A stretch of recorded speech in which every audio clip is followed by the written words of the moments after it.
My biological parents gave me away when I was 6 years old simply because I was a girl. 18 years later, they tracked me down demanding $66,000 to fund my brother's law degree. You should be grateful we gave you up, or you would be rotting in the projects my biological mother sneered, tossing a cheap plastic pen onto my table. Now sign the check for your brother. She had no idea her golden child was not in law school, and that the $66,000 was actually a debt he owed to a private equity firm that I directed. My name is Alana. I am 24 years old. Before I tell you how I completely dismantled my biological family's fake empire, let me know where you are watching from in the comments below. Hit the like button and subscribe if you have ever had to protect your peace from toxic relatives. The morning it all started, I was sitting in a high-end coffee shop in Buckhead, Atlanta. The air conditioning was humming quietly as I reviewed a complex merger contract for my firm. I was completely focused on the financial projections when two shadows fell over my table. I did not even have time to look up before Vernon and Renee slid into the leather booth opposite me. There was no tearful reunion. There were no apologies for the 18 years of absolute silence. I recognized their faces from the few faded photographs I had kept, but the reality of them was much harsher. Renee wore a designer suit that looked like a knockoff, her hair styled perfectly to project an image of wealth she clearly did not possess. Vernon sat with his shoulders squared, trying to project authority in a space where he clearly did not belong. I did not flinch. I slowly closed my laptop, keeping my expression entirely neutral. Renee did not bother asking how I was doing or what my life had been like. She leaned forward, resting her elbows on the marble table, and went straight to the point. "We hired a private investigator to find you," she said, her voice dripping with an unearned sense of authority. "We know Josephine passed away last year. We know she left you everything. Now your brother Jamal is finishing his final year at Emory Law School, and he needs $66,000 for his tuition and living expenses. You are going to write that check today." I stared at the woman who had given birth to me. The sheer audacity of her demand hung in the air between us. "You abandoned me at a clinic when I was 6 years old," I said, my voice steady and cold. 18 years of complete silence, and your first words to me are a demand for $66,000 to fund a brother I have never even met. Vernon slammed his hand down on the table, causing my coffee cup to rattle.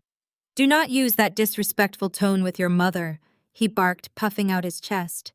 "You need to understand your place in this family. We did you a massive favor giving you to Josephine. We needed a strong man to carry on the family legacy, and raising a girl was a financial liability we could not afford at the time. A girl just costs money. Giving you to that rich old woman was the best thing we ever did for you. You owe us for the life you have now." I looked at Vernon, taking in his ridiculous sense of entitlement. My adoptive mother Josephine had taught me everything about private equity, about building wealth, and about recognizing a bad investment. Sitting across from me were two of the worst investments I had ever seen. "You gave me away because I was a girl," I repeated, making sure the words hung heavily in the air. "And now you expect me to fund the boy you kept." Renee scoffed, rolling her eyes as if I were a petulant child throwing a tantrum. "Jamal is going to be a top-tier corporate lawyer," she proclaimed proudly.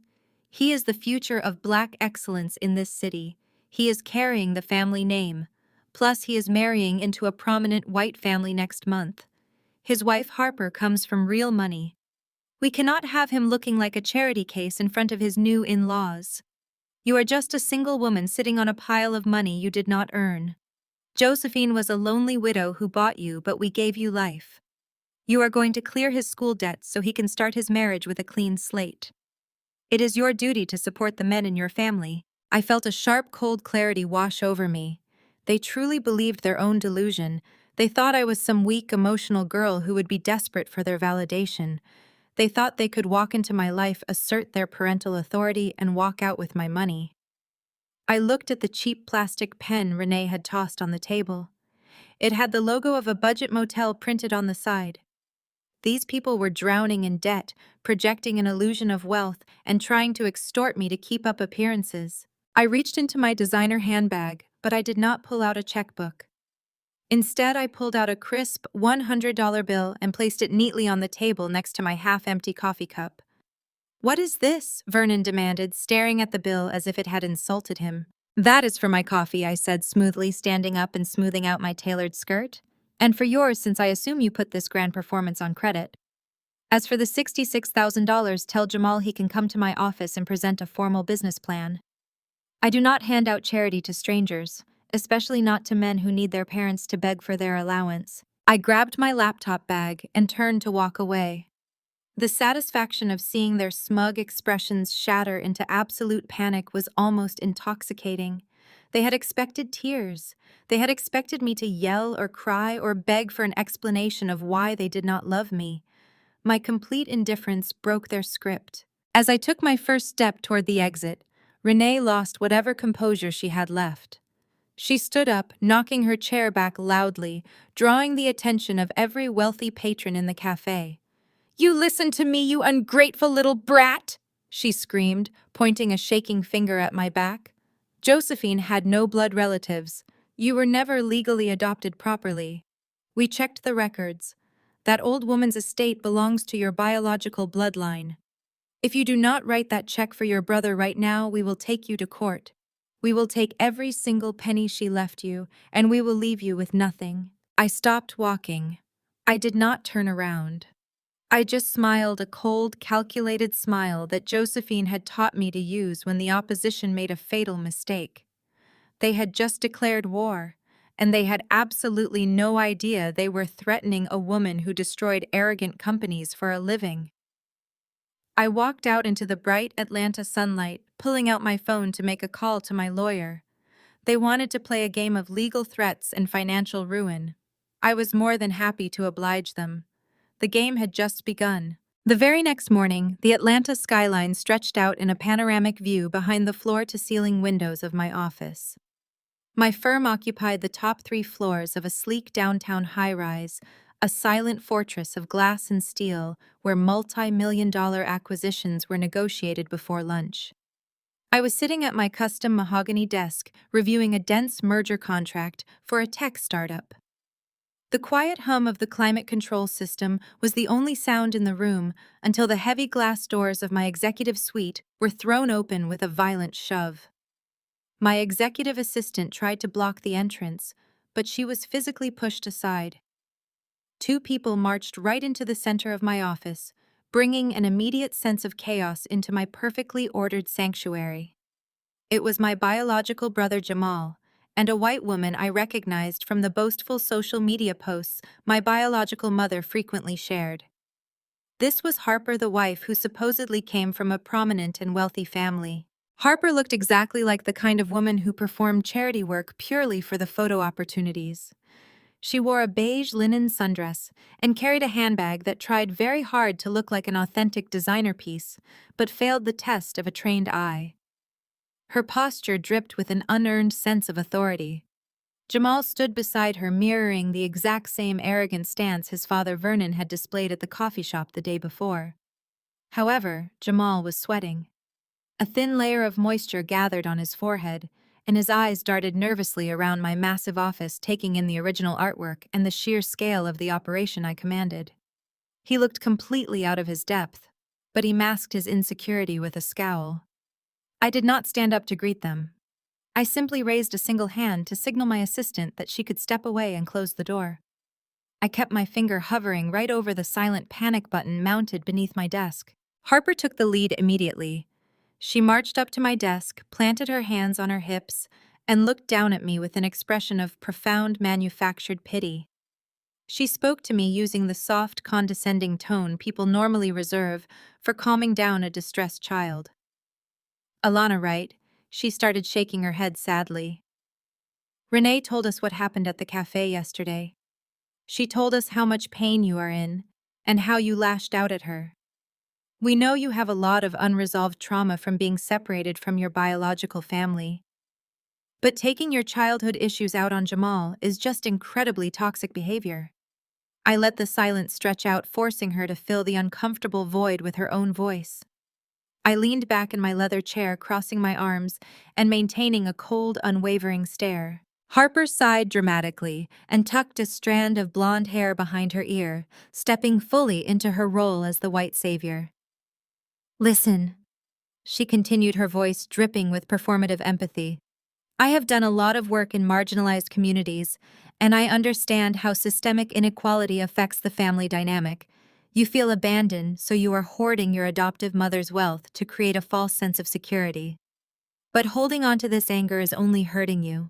Jamal is the golden boy of this family. He is going to be a brilliant attorney. He is the literal future of black excellence in this city, and he needs that $66,000 to finish his degree at Emory Law School. You owe it to the community to support him. You need to break the cycle of generational trauma, do the right thing, and sign the check today so he can focus on his future. The sheer audacity of this woman standing in my private equity firm lecturing me about black excellence and generational wealth was almost comedic. She truly believed I was just some damaged girl who had stumbled into a trust fund.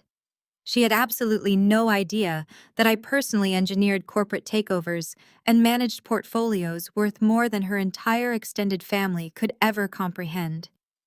I ignored her completely. I shifted my cold gaze directly to Jamal, who was standing rigidly beside her. He was gripping the edge of one of my guest chairs, his knuckles turning white. Is this your ultimate strategy, Jamal? I asked, keeping my voice quiet and razor sharp. You could not extract the money out of me by sending your parents to beg at a coffee shop, so you brought your wife to deliver a diversity and inclusion seminar in my office. Jamal stepped forward, his face twisting with sudden uncontrolled rage. Harper put a restraining hand on his arm, but he shook it off violently. Do not talk to her like you are better than us. He spat out, the veins in his neck bulging. You are just a stray. You think sitting in this fancy office makes you special, but you are nothing but a stray dog that Josephine picked up because she felt sorry for you. You got lucky picking an old billionaire's pockets, while the rest of us had to fight for everything we have. You owe this family. His words were meant to inflict deep emotional pain, but they only exposed his own pathetic desperation. I looked at his suit, noticing the frayed stitching near the cuffs and the cheap fabric that wrinkled awkwardly around his waist.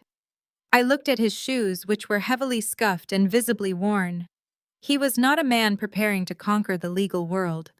He was a desperate boy playing dress-up, pretending to be important. You did not want me, Jamal, I said smoothly, keeping my emotions entirely locked away. Your parents did not want me. Josephine chose me. She taught me how to read complex financial statements by the time I was 10 years old. She taught me how to spot a bad investment from a mile away. And right now I am looking at a man who is begging for $66,000 to finish a law degree he is not even enrolled in. Jamal froze completely. The color drained from his face and he swallowed hard. He glanced quickly at Harper, who looked momentarily confused by my statement. Before either of them could utter another word, I pressed the silent alarm under my desk. You are lying, Jamal yelled, his voice cracking with genuine panic. You owe me that money. Josephine stole you from my parents, and that estate belongs to my bloodline. Give me the $66,000, or we will take everything you own. The heavy glass doors of my office swung open again. Two massive security guards stepped into the room, their expressions completely blank and professional as they flanked Jamal and Harper. Escort these two out of the building, I told the guards, my tone reflecting total boredom. If they try to enter the lobby again, have them arrested for trespassing. Harper gasped, her eyes wide with absolute shock. You cannot do this, she shrieked, as one of the guards firmly gripped her arm and pulled her away from my desk. I will ruin you. I will post about this everywhere. Everyone will know how you treat your own family. You are a bitter, selfish woman. Jamal struggled against the other guards, screaming insults and demanding his money as he was dragged backward toward the elevator bank. I watched the glass doors swing shut behind them, sealing away the noise of their pathetic tantrums. The office returned to its silent, pristine calm. I reached across my desk and picked up my phone, dialing my lead attorney, Elijah. He answered on the first ring. Pull his background, I instructed, staring out at the city skyline. He is not at Emory. Find out what that $66,000 is really for. By the time I woke up the next morning, the narrative had already been rewritten. My phone was vibrating off the nightstand with a continuous stream of notifications. I unlocked the screen to find 52 missed calls and hundreds of messages from numbers I barely recognized. Renee had gone to work.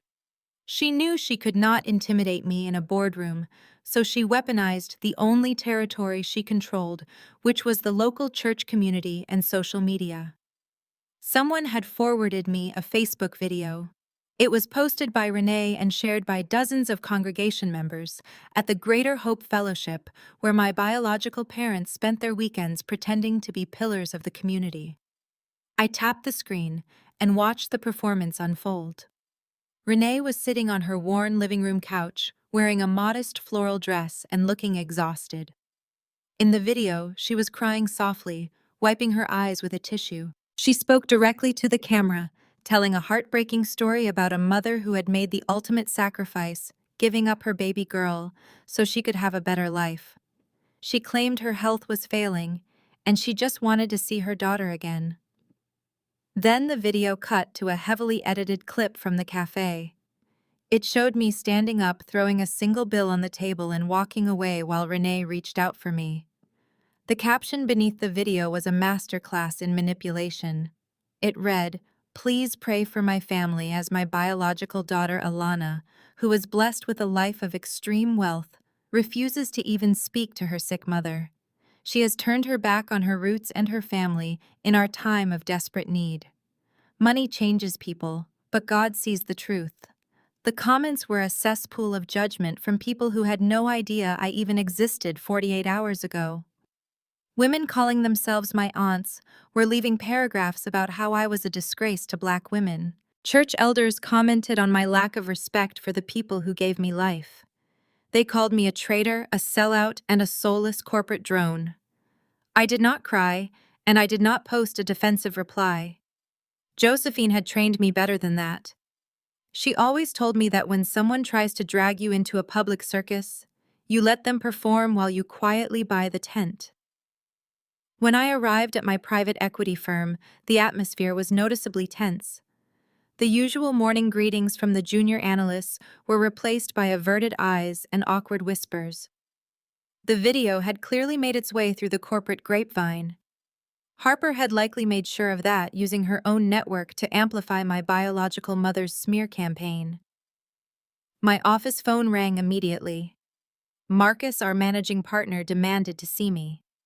I walked into his office and took a seat. Marcus turned his monitor toward me, showing the viral video on a local news blog.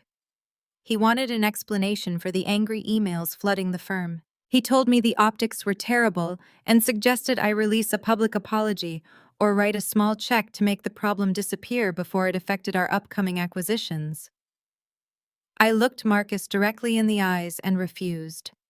I told him that paying extortion money to silence a smear campaign only guarantees they will come back for more next month. I assured Marcus that the firm reputation would not suffer because I was going to handle the situation permanently and cleanly. Marcus warned me that if this escalated into a media scandal, the board would force him to suspend me. I accepted his terms without hesitation. I walked out of his office with my head held high, ignoring the curious stares from the risk management team. Back in my office, I sat at my mahogany desk and allowed myself a brief moment to process the sheer audacity of my biological parents. They had abandoned me at a clinic when I was a child, leaving me with nothing but a birth certificate. Now they were using my success against me, painting themselves as victims of my greed. They thought the shame of being called a traitor to my roots would break my spirit. They did not realize that the roots they abandoned had grown into solid oak. I did not feel guilt. I only felt a cold, calculating drive to dismantle their entire facade. I needed to strike at the center of their pride, which was their golden child, Jamal. The heavy glass door to my office opened, and Elijah walked in. My lawyer did not look concerned about the viral video or the public relations nightmare brewing outside my door.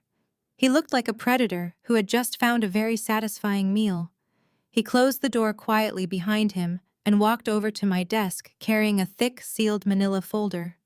He dropped the folder directly onto my keyboard. He told me I was absolutely right to be suspicious. He had spent the last 24 hours pulling every academic and financial record attached to Jamal, and the results were worse than we had anticipated.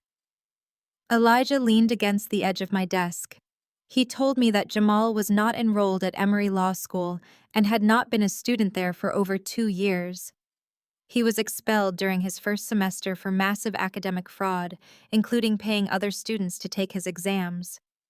The school had quietly dismissed him to avoid a scandal. I just nodded, absorbing the information. The Golden Boy was a complete fraud. But that did not explain the very specific demand for $66,000. I asked Elijah where the tuition money from Harper's family had gone and why Jamal needed such a precise amount immediately. Elijah smiled a slow, dangerous smile. He tapped the manila folder with his index finger. He told me that getting expelled was just the beginning of my brother's failures. What he is doing now is much worse. Elijah said, his voice dropping to a low, serious pitch.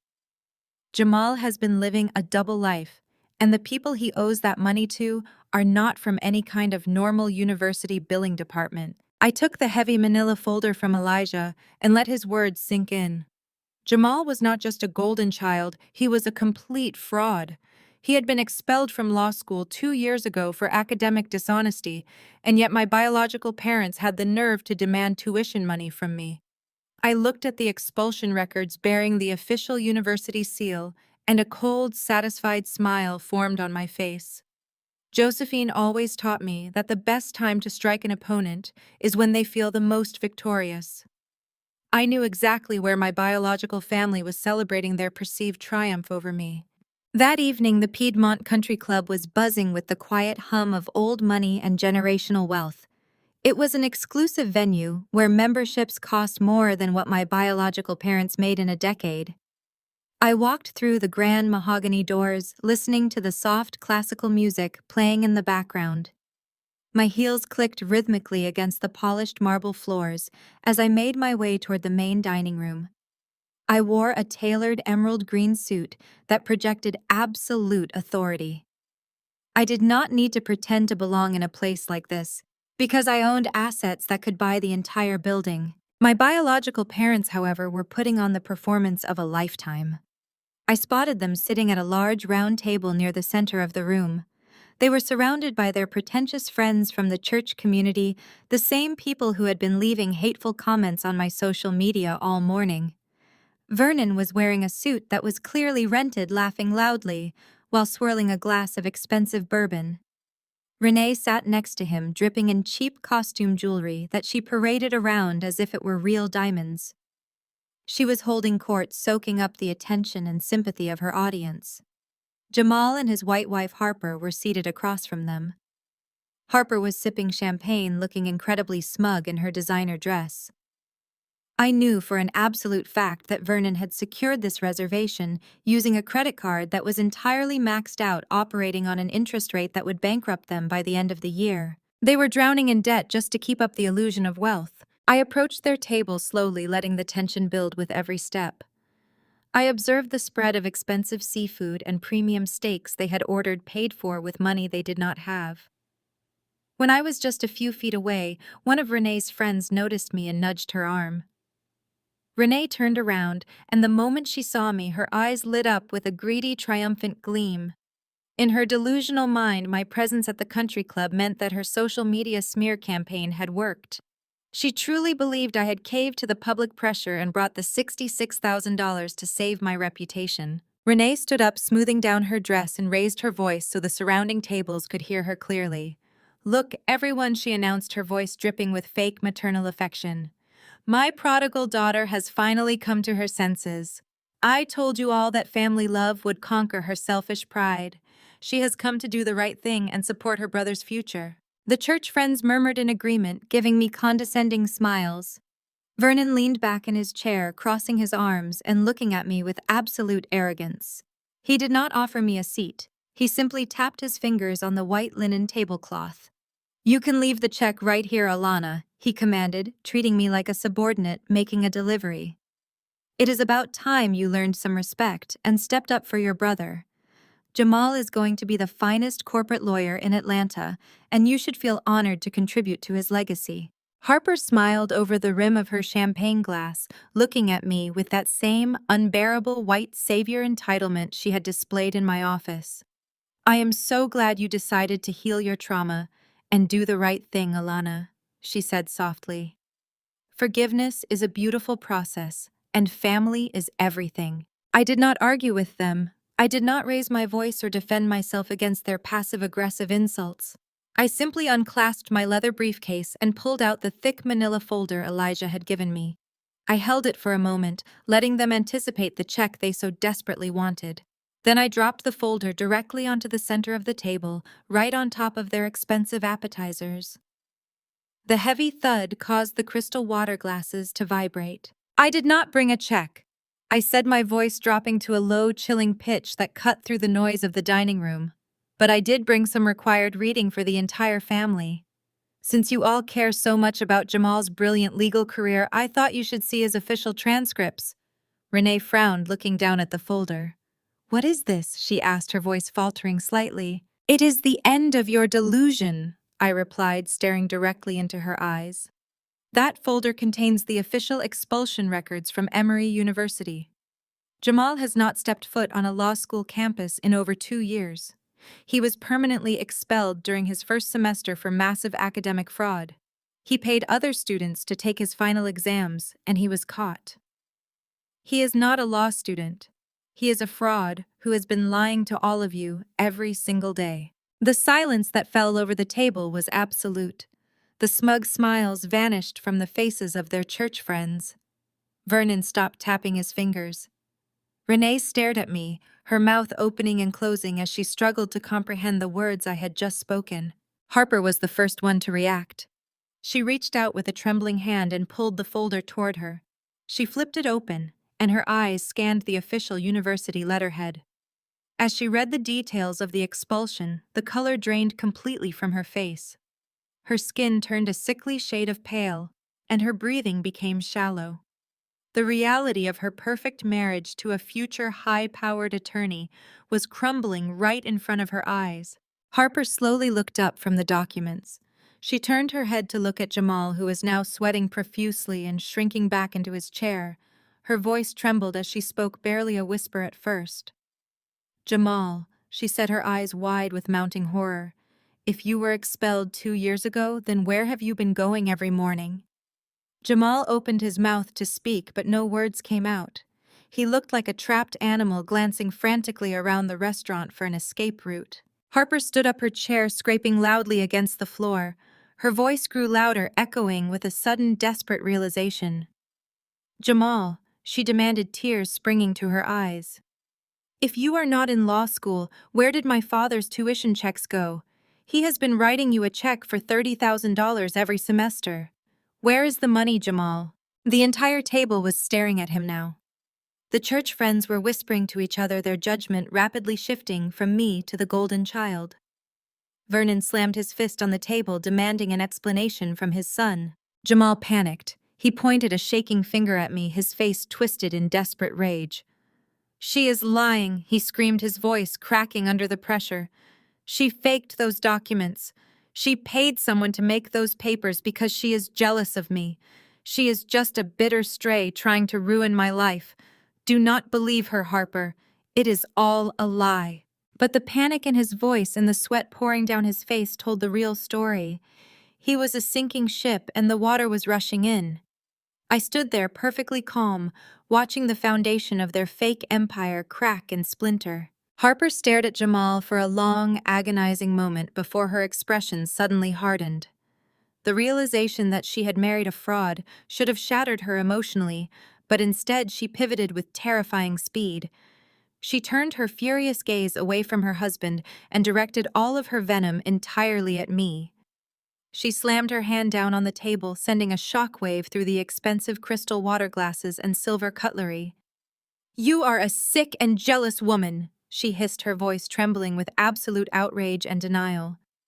You could not handle the fact that Jamal has a perfect life and a perfect marriage, while you are just a bitter outcast hoarding your dead adoptive mother's money. You fabricated these documents just to humiliate us in public because you will never belong to this family.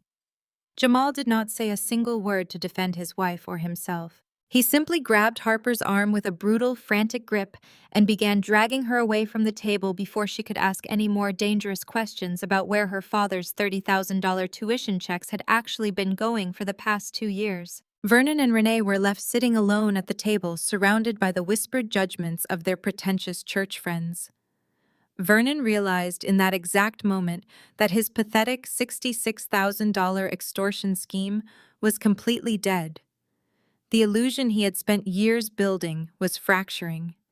He stood up slowly, pushing his chair back with a loud scrape, and leaned over the table to loom over me.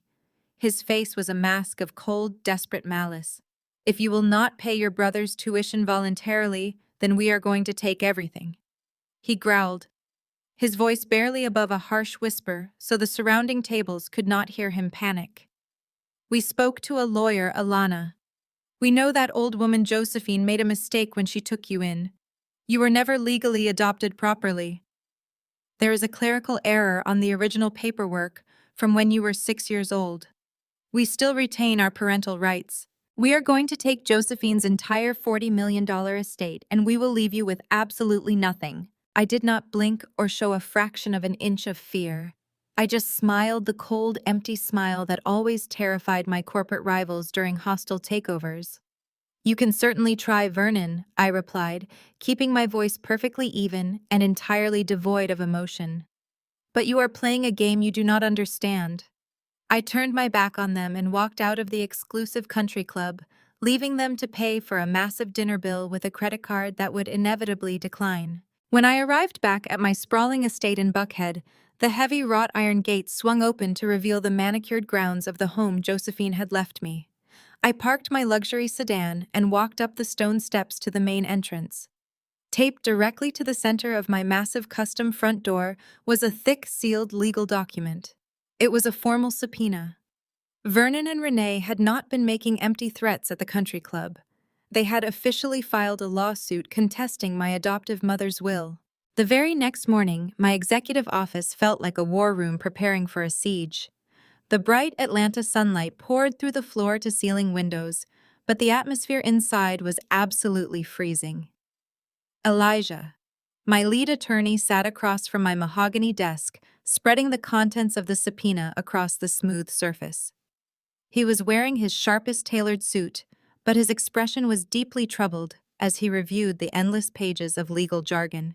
Elijah explained the exact nature of the legal trap Vernon had managed to lay. They had found a shady, opportunistic lawyer who operated on the fringes of the city's legal system, looking for massive payouts. This lawyer had dug through decades of sealed family court archives and found exactly what Vernon claimed. When Josephine took me in 18 years ago, the corrupt clinic that brokered the arrangement failed to file one specific supplemental form required by state law. Because of that single missing piece of paper, my biological parents were now legally claiming that their parental rights had never been fully terminated. They were arguing before a judge that I was still legally their dependent, and therefore Josephine's $40 million trust should be placed under their direct supervision to protect me from my own financial mismanagement. The sheer delusion of their legal argument was staggering. They wanted a judge to hand them $40 million because they forgot to sign a piece of paper when they sold their 6-year-old daughter. Elijah leaned back in his leather chair and sighed heavily, running a hand over his face. He looked at the viral video of Renee crying that was still actively circulating on social media, and then he looked down at the subpoena. "Alana," he said, keeping his voice low and carefully measured, "this is a massive public relations nightmare for you and the firm. Your biological mother has the entire local church community convinced that you are a heartless monster. The media is already picking up the story of the wealthy orphan abandoning her sick biological family. If this goes to a drawn-out public trial, it will be an absolute media circus. Your private equity firm relies on pristine optics to secure conservative investors. I strongly suggest we consider a quiet settlement." We could offer them $2 or $3 million to make this go away. It is a tiny fraction of the estate, and it will make them drop the lawsuit and sign ironclad non-disclosure agreements. They will take the cash and disappear forever. I stared at Elijah, letting a heavy, terrifying silence fill the massive office. I understood his strategic reasoning, but he was fundamentally misunderstanding the enemy we were dealing with. I slowly stood up from my desk and walked over to the windows, looking down at the tiny cars moving through the city streets far below. I am not paying them a single penny, Elijah. I stated, my voice radiating absolute finality. If I give them $2 million today, they will burn through it in 3 years, buying fake designer bags and luxury cars, and then they will come back demanding $5 million. They are parasites, and parasites do not stop feeding until the host is completely dead. We are not settling. We are going to war. Elijah rubbed the bridge of his nose, but he nodded slowly, signaling his unwavering loyalty to my command. If we fight this, we need a flawless counter-narrative, he warned me. We need to prove to the judge that they willingly abandoned you and are entirely unfit to manage a parking meter, let alone a $40 million trust fund. I turned back to face him, my mind already calculating the total destruction of their lawsuit. I do not just want to prove they are unfit, I told him, leaning my hands on the desk. I want to know exactly why they gave me away. People like Vernon and Renee do not give up a child for free. I want you to initiate a massive counter-investigation into Vernon's financial records. Do not look at what he is doing right now. I want you to dig into his bank accounts, tax returns, and business dealings from exactly 18 years ago. Look at the exact month I was handed over to Josephine. Find out who paid them and exactly how much money they made from selling their daughter. Elijah's eyes widened slightly as the ruthless brilliance of my strategy dawned on him. He gathered the subpoena documents and slid them back into his leather briefcase. Consider it done, he said, his aggressive predatory energy returning in full force. As Elijah walked out of my office, the screen of my personal cell phone lit up on my desk. It was a text message from an unknown number, but I knew exactly who it was from. I picked up the device and read the message. It was from Jamal. It read, "Enjoy the lawsuit, Stray. We are moving into that mansion by Christmas." I locked the screen and set the phone down. Jamal and his parents thought they were setting a brilliant trap for a helpless victim. They had absolutely no idea they had just stepped blindly into the jaws of a woman who was going to take everything they had left. The morning of the formal deposition arrived with a heavy gray sky pouring rain over downtown Atlanta. I sat at the head of the massive polished oak conference table inside Elijah's law firm, projecting absolute stillness. The room was entirely soundproof, designed specifically for high-stakes legal warfare. At the opposite end of the table, a court reporter was quietly setting up her stenography machine, her fingers hovering over the keys. Elijah sat beside me, arranging his meticulously organized files. He wore a dark charcoal suit and an expression of complete professional detachment. We were waiting for the parasites to arrive, and I knew they would be intentionally late just to attempt a pathetic display of dominance. 20 minutes past the scheduled start time, the heavy glass doors to the conference room finally swung open. Vernon and Renee marched in, acting as though they owned the entire building. They were flanked by their new legal counsel, a sweaty, fast-talking man named Richardson, whose cheap suit and desperate energy practically screamed ambulance chaser. Trailing closely behind them was Harper. She was evidently there to display a united front of family solidarity. Harper had clearly spent hours putting together an outfit designed to intimidate me. She was draped in head-to-toe designer labels, flaunting a pristine white cashmere coat and carrying a heavily branded luxury handbag. The sheer irony of her flaunting wealth, while her husband was an expelled fraud drowning in dangerous underground debt, was almost poetic. She took a seat in the corner chair, crossing her legs and glaring at me with absolute contempt. She truly believed she was sitting on the winning side of this battle. Vernon settled into his leather chair with an arrogant sigh, leaning back and adjusting his tie. Renee immediately began her performance, pulling a fresh tissue from her purse and dabbing at her completely dry eyes before the deposition had even officially begun. Richardson, the shady lawyer, slapped his briefcase onto the table and gave me a condescending smile, telling me that we could still settle this matter quietly if I was willing to sign over the trust right now. Elijah simply looked at the man as if he were a minor inconvenience and instructed the stenographer to go on the record. The deposition started, and it was an absolute masterclass in perjury and delusion. Richardson led Vernon through a carefully rehearsed and entirely fabricated narrative about the circumstances surrounding my adoption 18 years ago. Vernon looked directly at the stenographer and swore under oath that he and Renee had been the victims of a predatory billionaire. He claimed that Josephine had used her massive wealth and influence to target their family during a temporary period of financial vulnerability.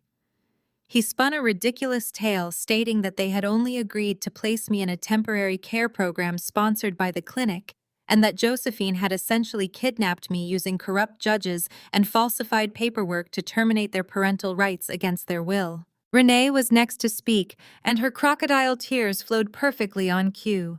She clutched her tissue and sobbed loudly for the official record. She claimed that her heart had been broken every single day for the past 18 years.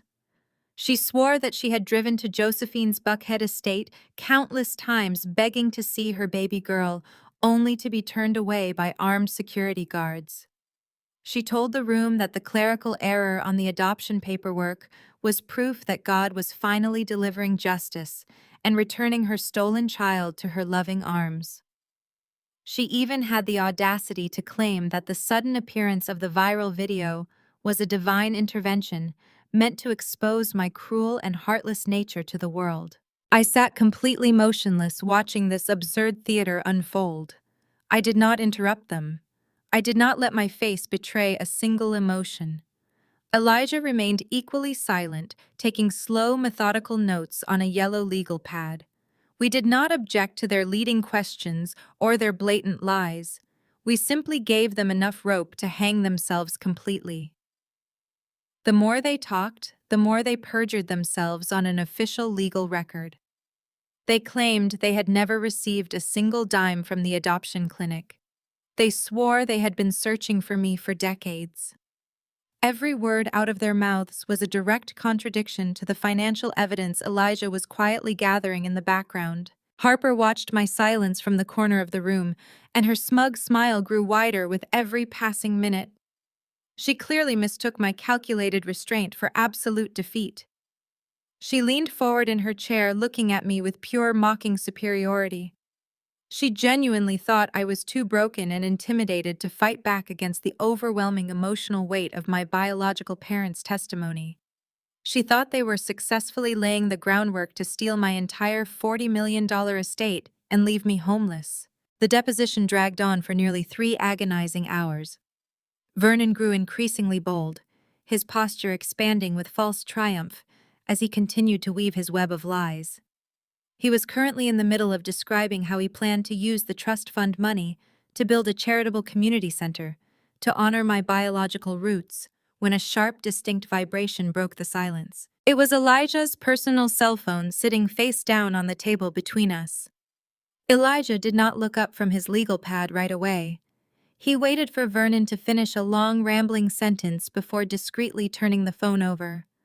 I watched from my peripheral vision as his eyes scanned the screen. A barely perceptible shift in his posture told me everything I needed to know. The predator had found the blood trail.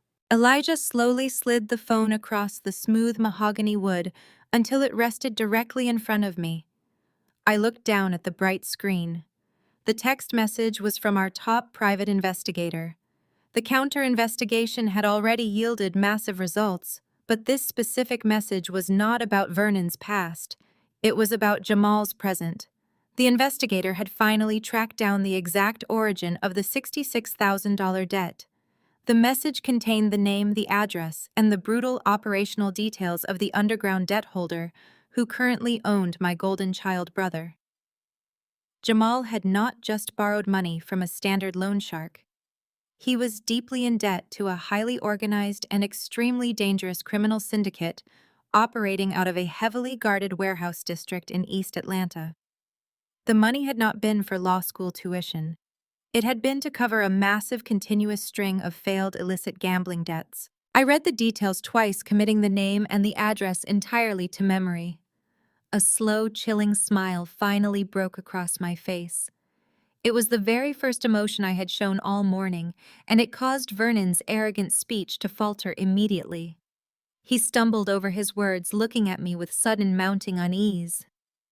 Harper's smug smile vanished, replaced by a look of deep confusion. I reached out and tapped the screen of the phone, turning it off. Then I stood up, slowly smoothing the front of my tailored suit.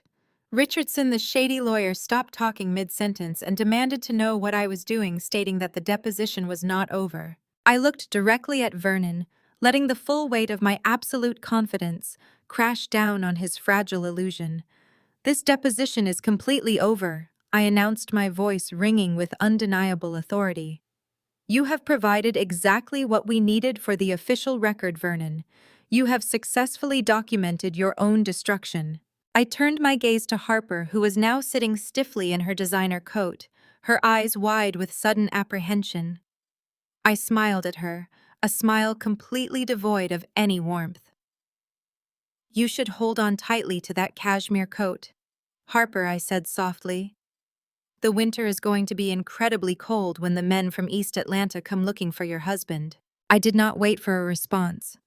I simply turned on my heel and walked out of the conference room with Elijah right behind me, leaving them trapped in a sudden, terrifying silence as the reality of my words began to slowly sink in. The heavy glass doors of the law firm closed behind me, shutting out the stale air of Vernon and Renee's pathetic lies.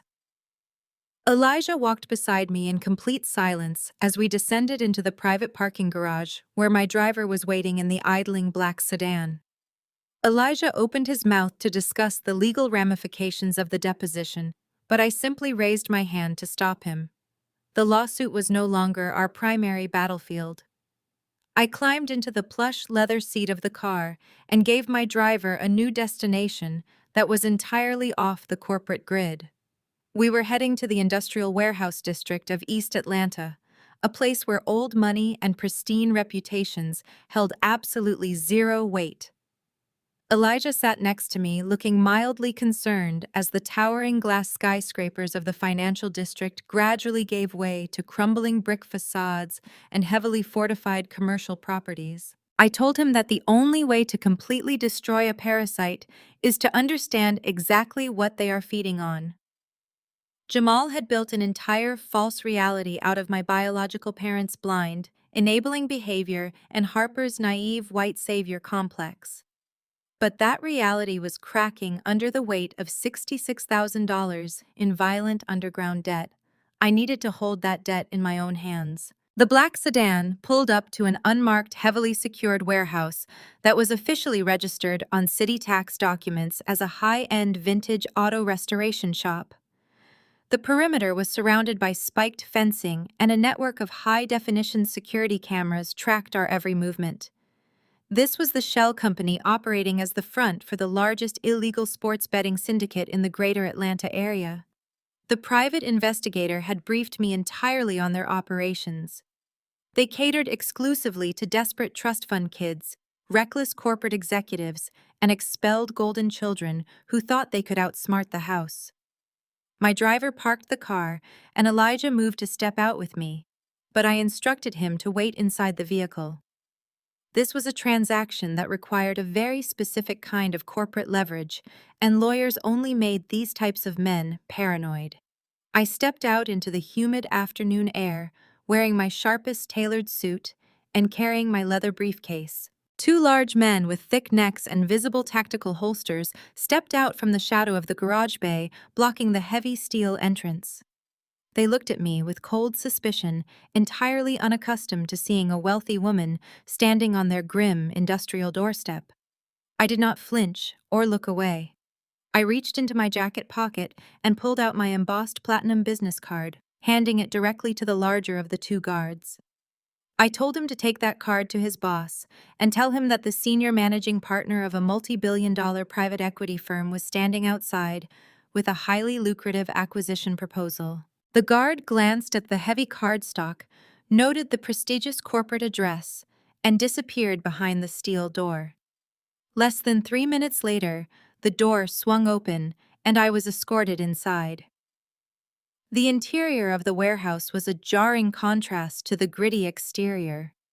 Beyond the garage bays, filled with partially restored classic cars, was a soundproof glass-enclosed office that looked like it belonged on the top floor of a Wall Street high-rise. Leather sofas, mahogany tables, and multiple large flat-screen monitors displaying live sports statistics lined the walls. Sitting behind the desk was a man who looked entirely out of place in a criminal syndicate. He was impeccably dressed in a tailored vest, wearing expensive wire-rimmed glasses and projecting the calm, calculated aura of a senior bank executive. He introduced himself simply as Silas.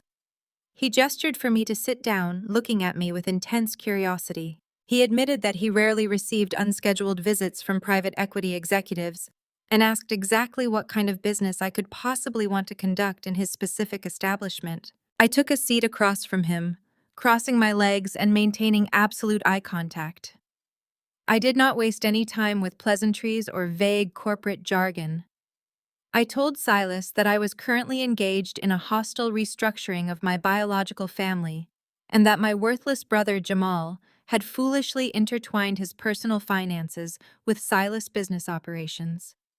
I explained that Jamal had recently attempted to extort $66,000 from me, using his fake law school enrollment as a cover story to satisfy an urgent debt. Silas let out a low, sharp laugh and leaned back in his chair, tapping his pen against his desk. He praised my private investigator for actually finding his location, and then he turned his computer monitor slightly toward me. Silas confirmed everything I had suspected and provided the missing pieces of Jamal's pathetic double life. Silas pulled up a detailed digital ledger that tracked every single catastrophic failure Jamal had made over the past 2 years. Jamal had not just placed a few bad bets.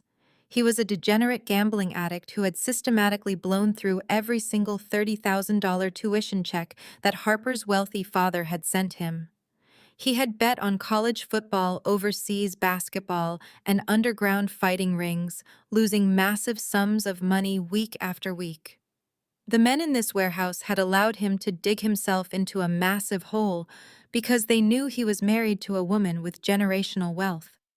Silas looked at me with cold, dead eyes and explained that Jamal owed exactly $66,000 and his final grace period was rapidly approaching. Silas told me that if Jamal did not deliver the entire amount in cash by the end of the month, his men were going to seize Jamal's luxury vehicles, drain Harper's personal bank accounts, and possibly break both of Jamal's legs just to send a clear message to the rest of their wealthy clients. The golden child was literally days away from complete physical and financial ruin. I listened to Silas detail the absolute destruction awaiting my brother, and I felt a deep, satisfying calm wash over my entire body. Jamal had arrogantly texted me that morning boasting about moving into my mansion by Christmas, while he was secretly suffocating under the weight of a violent criminal deadline. He thought his parents' delusional lawsuit would somehow save him from the men standing in this warehouse. Silas asked if I was there to pay off my brother's pathetic debt out of the kindness of my heart to save him from a brutal beating. I looked at Silas and smiled, my eyes completely void of any familial affection. I opened my leather briefcase and pulled out my heavy corporate checkbook, placing it deliberately on the mahogany desk between us. I told Silas that I was absolutely not there to save my brother or bail him out of his miserable failures. I told him I was there to initiate a hostile takeover. I clicked my expensive pen and looked directly at the ringleader. I told Silas I want to buy Jamal's entire debt portfolio outright, including all the associated interest and late penalties. I will pay you the full $66,000 in untraceable corporate funds right now, but in exchange, you will transfer all collection rights directly to me. I am his sole creditor now. Silas stared at the heavy corporate checkbook resting on his polished mahogany desk. He was a man who understood leverage, and he could see exactly the kind of cold-blooded corporate execution I was planning. He did not ask any tedious moral questions about why a sister would want to own the violent criminal debt of her own flesh and blood. He simply nodded, a slow, calculating smile spreading across his face as he recognized a predator operating on his exact frequency. He leaned forward, resting his elbows on the desk, and told me that doing business with a private equity executive was infinitely more reliable than dealing with a panicked, degenerate gambler.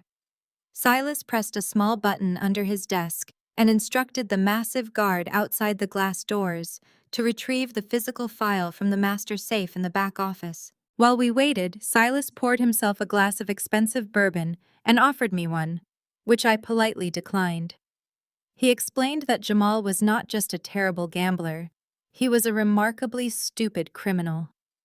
When the massive losses started piling up, Jamal had grown frantic to maintain his high roller status within the syndicate. To secure his extended lines of credit after the cash dried up, he had handed over a mountain of highly sensitive personal collateral. The guard returned a few moments later and dropped a thick, heavy manila folder directly onto the center of the desk. I picked up my expensive pen and wrote out the check for exactly $66,000, adding a generous 10% premium to secure the absolute unhindered transfer of all collection rights. Silas verified the corporate funds through a discreet, secure phone call to his offshore banker. Once the transaction was confirmed, he slid the heavy folder across the smooth wood table to me. The moment my fingers touched the rough paper of the folder, I knew the balance of power had permanently shifted.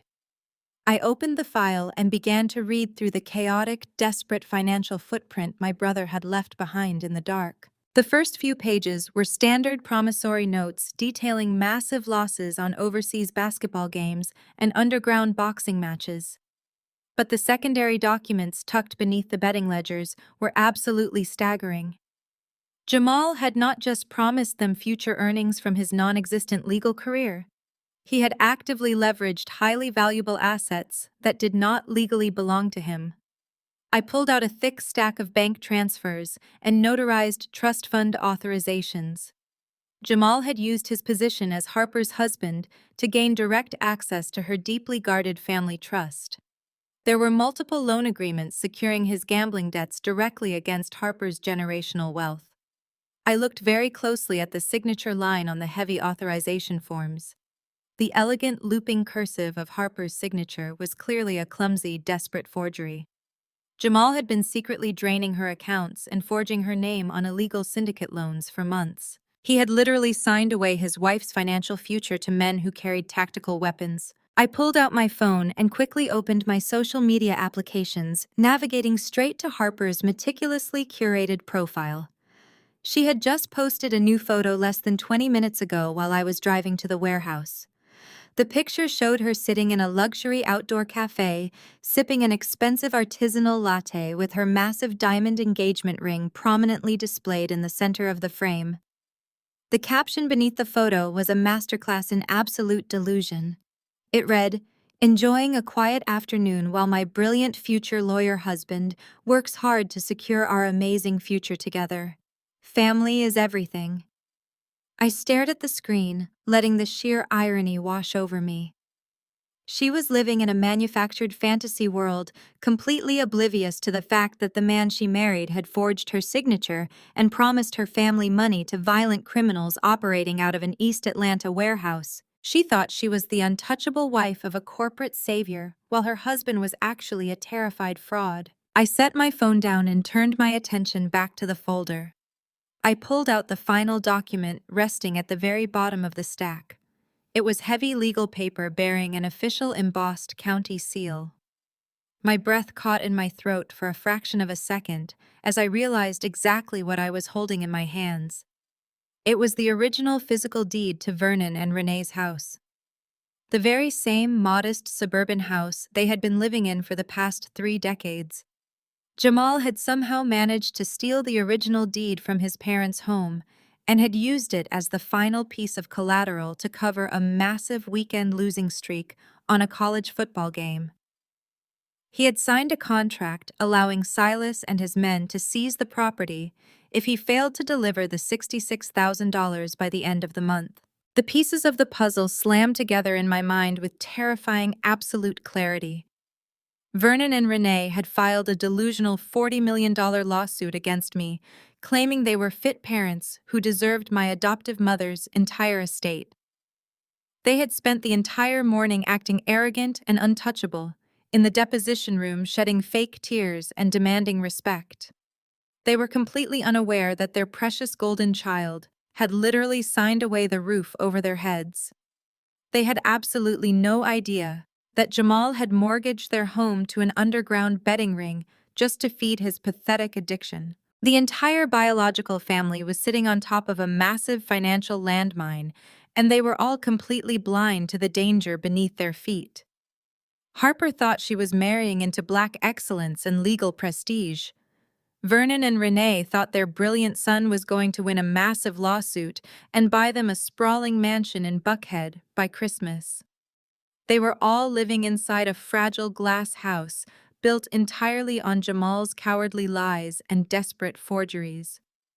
I looked down at the forged signatures and the stolen property deed, and I felt a cold, ruthless smile spread across my face. Silas watched me carefully, clearly, recognizing the look of total destruction in my eyes. I gathered the documents and placed them carefully into my leather briefcase. I did not just have leverage over Jamal anymore. I held the absolute total destruction of my biological family in the palm of my hand. They thought they were going to ruin my life with a lawsuit, but they were already completely bankrupt. They were living on borrowed time, and I was the one holding the ticking clock. I placed the thick manila folder containing the stolen residential deed and Harper's forged trust documents directly into my biometric wall safe.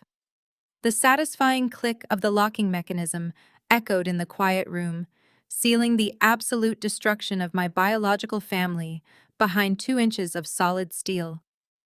I did not need to confront them immediately. I simply had to wait for them to make their next desperate, impulsive move, and I knew exactly when that move would happen. They were too arrogant and too greedy to stay quiet for long. 3 days later, my private equity firm hosted our annual philanthropic gala at the High Museum of Art in Midtown Atlanta. This was not just a simple charity dinner. It was an elite, highly coordinated corporate event designed specifically to secure a massive new round of funding from the most powerful institutional investors in the Southeast. The financial stakes were incredibly high. The venue was dripping with understated elegance and wealth. Crystal champagne flutes caught the ambient light from the modern art installations, while a live string quartet played softly in the vast marble atrium. Waiters in crisp black attire circulated silently with silver trays of expensive caviar and truffles. I wore a floor-length emerald green silk gown, projecting absolute untouchable authority as I navigated the room, seamlessly greeting tech billionaires, hedge fund managers, and real estate tycoons. Elijah was a few paces behind me, looking sharp in a tailored tuxedo, gracefully managing the more tedious social introductions and keeping the schedule moving. The entire evening was executing flawlessly, and then the toxic scent of desperation breached the perimeter. I was in the middle of discussing a highly lucrative commercial merger with a prominent healthcare executive when I felt a sudden shift in the energy of the room. I turned my head slightly, and there they were. My biological family had actually crashed a private multi-million-dollar corporate gala. Vernon, Renee, Jamal, and Harper were marching across the pristine marble floor, looking completely out of place and entirely ridiculous among the city's elite. I knew exactly how they had breached our heavy security detail. Harper had undoubtedly leveraged her wealthy father's extensive social connections to bypass the strictly enforced guest list and secure VIP passes. She walked at the very front of their pathetic formation, wearing an overly elaborate silver-sequined dress that was far too flashy for the sophisticated room. She held her head high with unearned arrogance, her eyes scanning the crowd until they locked onto me. She truly believed she was the ultimate mastermind of this brilliant ambush. Vernon puffed out his chest, trying miserably to mimic the relaxed, powerful posture of the wealthy men surrounding him, but his cheap rented tuxedo and nervous energy gave him away instantly. Jamal trailed behind them, looking noticeably sick. He was rigid and sweating profusely. The $66,000 criminal deadline was breathing down his neck, and he looked exactly like a man walking to the gallows, but he still tried to maintain a weak mask of arrogant entitlement. And then there was Renee. She was already preparing her face for another grand theatrical performance, her eyes darting around the atrium to calculate exactly how many powerful investors were watching our impending collision. They had come to publicly humiliate me. They thought that by ambushing me in front of my most critical financial backers, they could force me into a panicked, rapid settlement. They assumed I would be so utterly terrified of a public social scandal that I would simply hand over my adoptive mother's massive trust fund right there just to make them go away quietly. It was a fundamentally stupid strategy born out of absolute desperation and a complete misunderstanding of who I really was. I did not walk away or try to avoid them. I excused myself from the healthcare executive and stood my ground near the edge of the main presentation stage, holding my champagne flute with absolute perfect composure. Harper spotted me standing there, and her eyes lit up with malicious glee. She nudged Renee sharply and pointed directly at me. Like a pack of starving feral wolves, they converged on me, cornering me against the steps of the stage, just as several key investors and board members gathered nearby for the upcoming keynote presentation. Renee did not waste a single second. The moment she was within earshot of the important stakeholders, she let out a loud theatrical wail that echoed sharply across the quiet, elegant murmurs of the atrium. Conversations ground to a halt immediately as dozens of heads turned in our direction. Renee threw her hands over her face, weeping with exaggerated agony. "My daughter!" she cried out, projecting her voice so the entire room could hear every single word. "My stolen daughter stands here draped in expensive jewels while her real family suffers in absolute agony." The investors exchanged highly uncomfortable glances, taking a collective step back from the sudden, embarrassing outburst. Harper crossed her arms, stepping forward with a look of pure, smug satisfaction. She genuinely thought they were winning the social warfare. Vernon raised his voice, pointing a trembling, accusing finger directly at my face. "You hoard your millions while your own mother cries for you," he announced, attempting to sound like a righteous, wounded patriarch. "You hide behind your expensive lawyers and refuse to share the wealth that rightfully belongs to the family that gave you life. You are a cold, heartless girl who cares more about money than your own flesh and blood." Renee dramatically collapsed against Vernon's shoulder, sobbing even louder, putting on the performance of a lifetime. "We just want our family back," she wailed pathetically. "We just want what is fair after all the pain we have endured for 18 years. You owe us everything." I watched this pathetic display of manipulation without a single flinch. The silence in the vast room was deafening, broken only by Renee's fake crying and the soft, nervous shifting of the wealthy guests. Elijah stepped forward, his jaw tight, preparing to intervene and have security throw them out, but I held up my hand, stopping him instantly in his tracks. The investors were watching me very closely, waiting to see exactly how the senior managing partner of a billion-dollar firm would handle a public crisis of this magnitude. Harper leaned in close to me, sneering as she whispered that I should just sign the settlement papers tomorrow and save myself the embarrassment of a total public ruin. She thought she had me completely trapped in a corner. She had absolutely no idea that she was standing directly on a financial landmine that I had already armed. I looked at Harper, noting the smug superiority radiating from her face. Then I looked at Jamal, whose eyes were darting nervously toward the exits, clearly wishing he was anywhere else in the world. Then I looked down at Renee, who was literally peeking through her fingers to check if her crying performance was working on the crowd. I smiled, a slow, freezing, completely terrifying smile that made Vernon's accusing finger drop slowly to his side. I did not whisper or beg them to be quiet. I did not try to usher them out the back door to avoid a scene.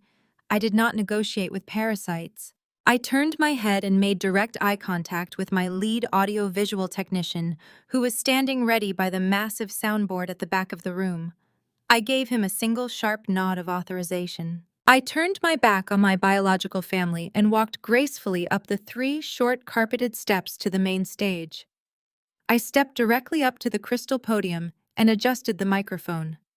The low hum of feedback instantly silenced whatever remaining whispers were echoing in the room. I looked out at the sea of wealthy investors and then directly down at the 4 parasites, standing frozen at the base of the stage, staring up at me in sudden confusion. "Good evening, everyone," I said, my voice echoing flawlessly through the state-of-the-art sound system, calm, clear, and dripping with absolute, unyielding authority. "I apologize for the unexpected theatrical interruption tonight, but it seems my biological family is deeply concerned with fairness and transparency. They have come here tonight claiming that I am hoarding wealth and destroying their lives.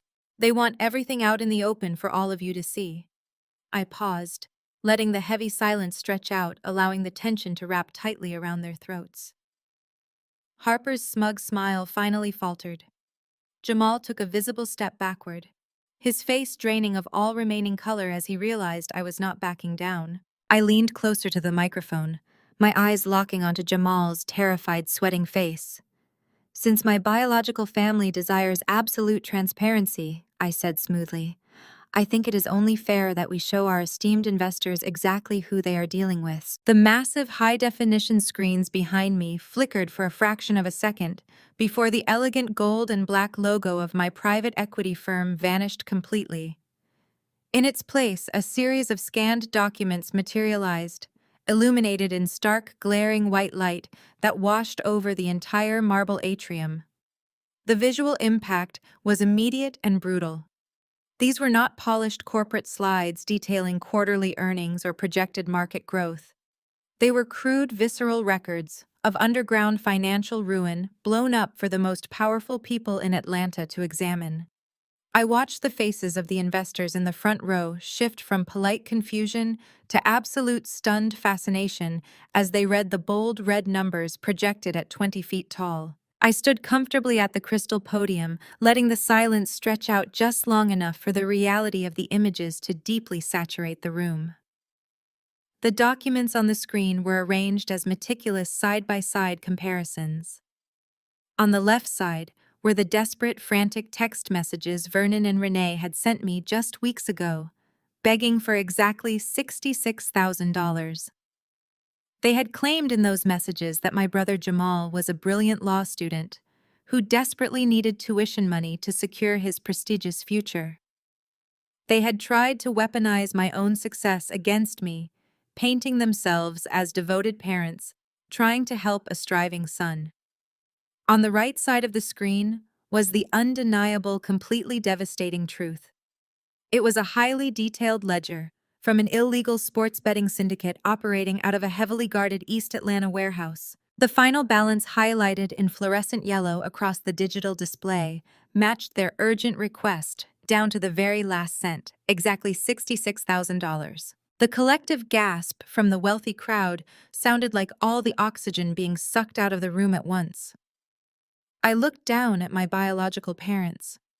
Vernon's mouth was actually hanging open in a silent scream. He stared up at the massive screens, his eyes darting frantically back and forth between the text messages he had personally typed and the illegal gambling ledgers bearing his son's sloppy signature.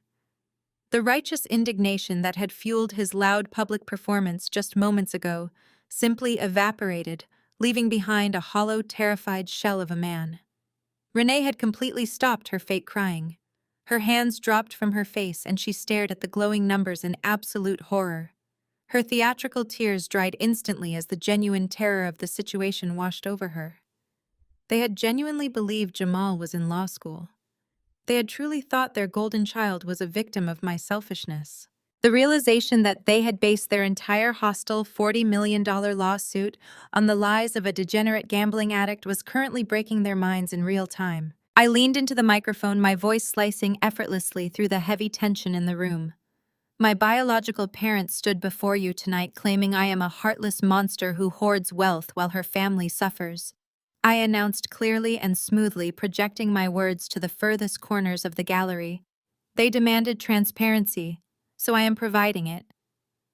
Recently, my parents asked me for exactly $66,000. They told me it was an emergency fund to cover my brother Jamal's final year of law school tuition. But as the documents behind me clearly prove, Jamal was expelled from law school over 2 years ago. That $66,000 is not for tuition. That is the exact amount he currently owes to a highly dangerous illegal sports book. The sheer humiliation of the moment crashed over the four of them like a tidal wave of ice. Harper, who had marched into the gala looking like an arrogant queen, suddenly looked like she wanted the polished marble floor to open up and swallow her whole. The wealthy investors and corporate tycoons she had tried so desperately to impress were now looking at her husband with absolute, undisguised disgust. These were men and women who understood risk and leverage, and they recognized a pathetic liability when they saw one. Harper's perfectly curated social media life was burning to ash right in front of her eyes. She turned slowly to look at Jamal, her face pale and twisted with deep confusion and dawning panic.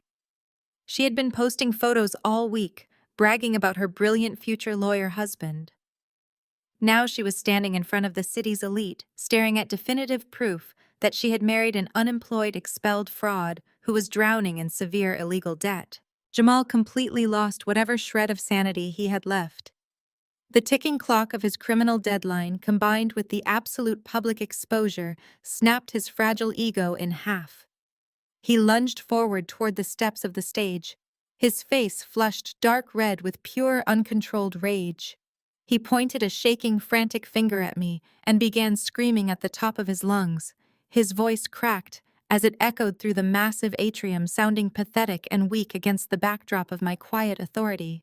"It is a lie!" he yelled violently, looking around at the disgusted faces of the investors, hoping someone would believe his desperate performance. "She is lying to all of you. Those documents are completely fabricated. She is just trying to humiliate us because she knows we are going to win the lawsuit. I am going to sue you for everything you have," he screamed directly at me, his chest heaving with utter panic. "I will sue you for defamation. I will absolutely ruin your reputation. You cannot do this to me." I did not step back from the podium. I did not call for my security detail to drag him away from the stage. I simply watched him thrash and scream like a trapped animal caught in a snare of his own making. I waited patiently for him to run out of breath, allowing his frantic, empty threats of defamation to hang in the air for everyone to hear. The room was entirely motionless, watching to see exactly how I would handle the desperate public tantrum of a ruined man. I smiled, resting my hands gently on the edges of the crystal podium. The smile was entirely devoid of warmth, reflecting the cold, calculated execution of a hostile corporate takeover. I leaned into the microphone one last time, making sure every single syllable carried absolute devastating weight. "You are not going to sue anyone, Jamal," I said softly, but clearly my voice ringing flawlessly through the speakers. "And you certainly cannot sue the bookie who holds these ledgers." I watched his eyes widen as the loud, aggressive confusion slowly morphed into pure, unadulterated terror. I held his gaze, letting him feel the complete, inescapable loss of control. "Because yesterday afternoon my firm legally purchased your entire debt portfolio," I announced, letting the brutal truth crush him completely. "I am not just your sister Jamal. I am your sole creditor now. You owe me." The absolute silence that followed my declaration was heavy enough to crack the solid marble floor of the atrium. Jamal stood paralyzed at the base of the stage, his mouth opening and closing soundlessly as the reality of his new existence crushed the last remaining breath out of his lungs. He was no longer a proud law student or a beloved golden child. He was my property. The wealthy investors and corporate tycoons in the room watched him with a mixture of chilling pity and severe disgust. The trap had snapped shut, and the sharp sound of it echoing through the room was the most beautiful music I had ever heard. But delusion is a powerful narcotic, and Harper was thoroughly addicted. The shock paralyzing her husband did not infect her. Instead, it ignited a blind, furious rage. Her perfect aristocratic features twisted into an ugly mask of pure, unadulterated hatred.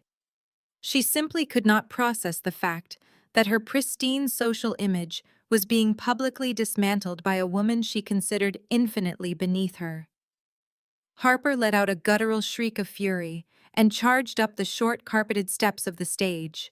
Her silver sequined dress flashed violently under the spotlights as she lunged at me.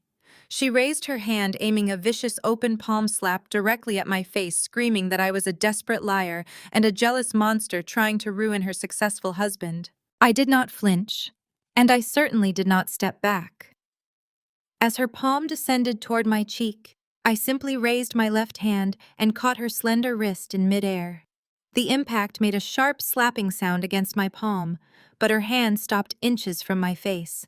I gripped her wrist with an iron strength that completely contradicted my calm, serene demeanor.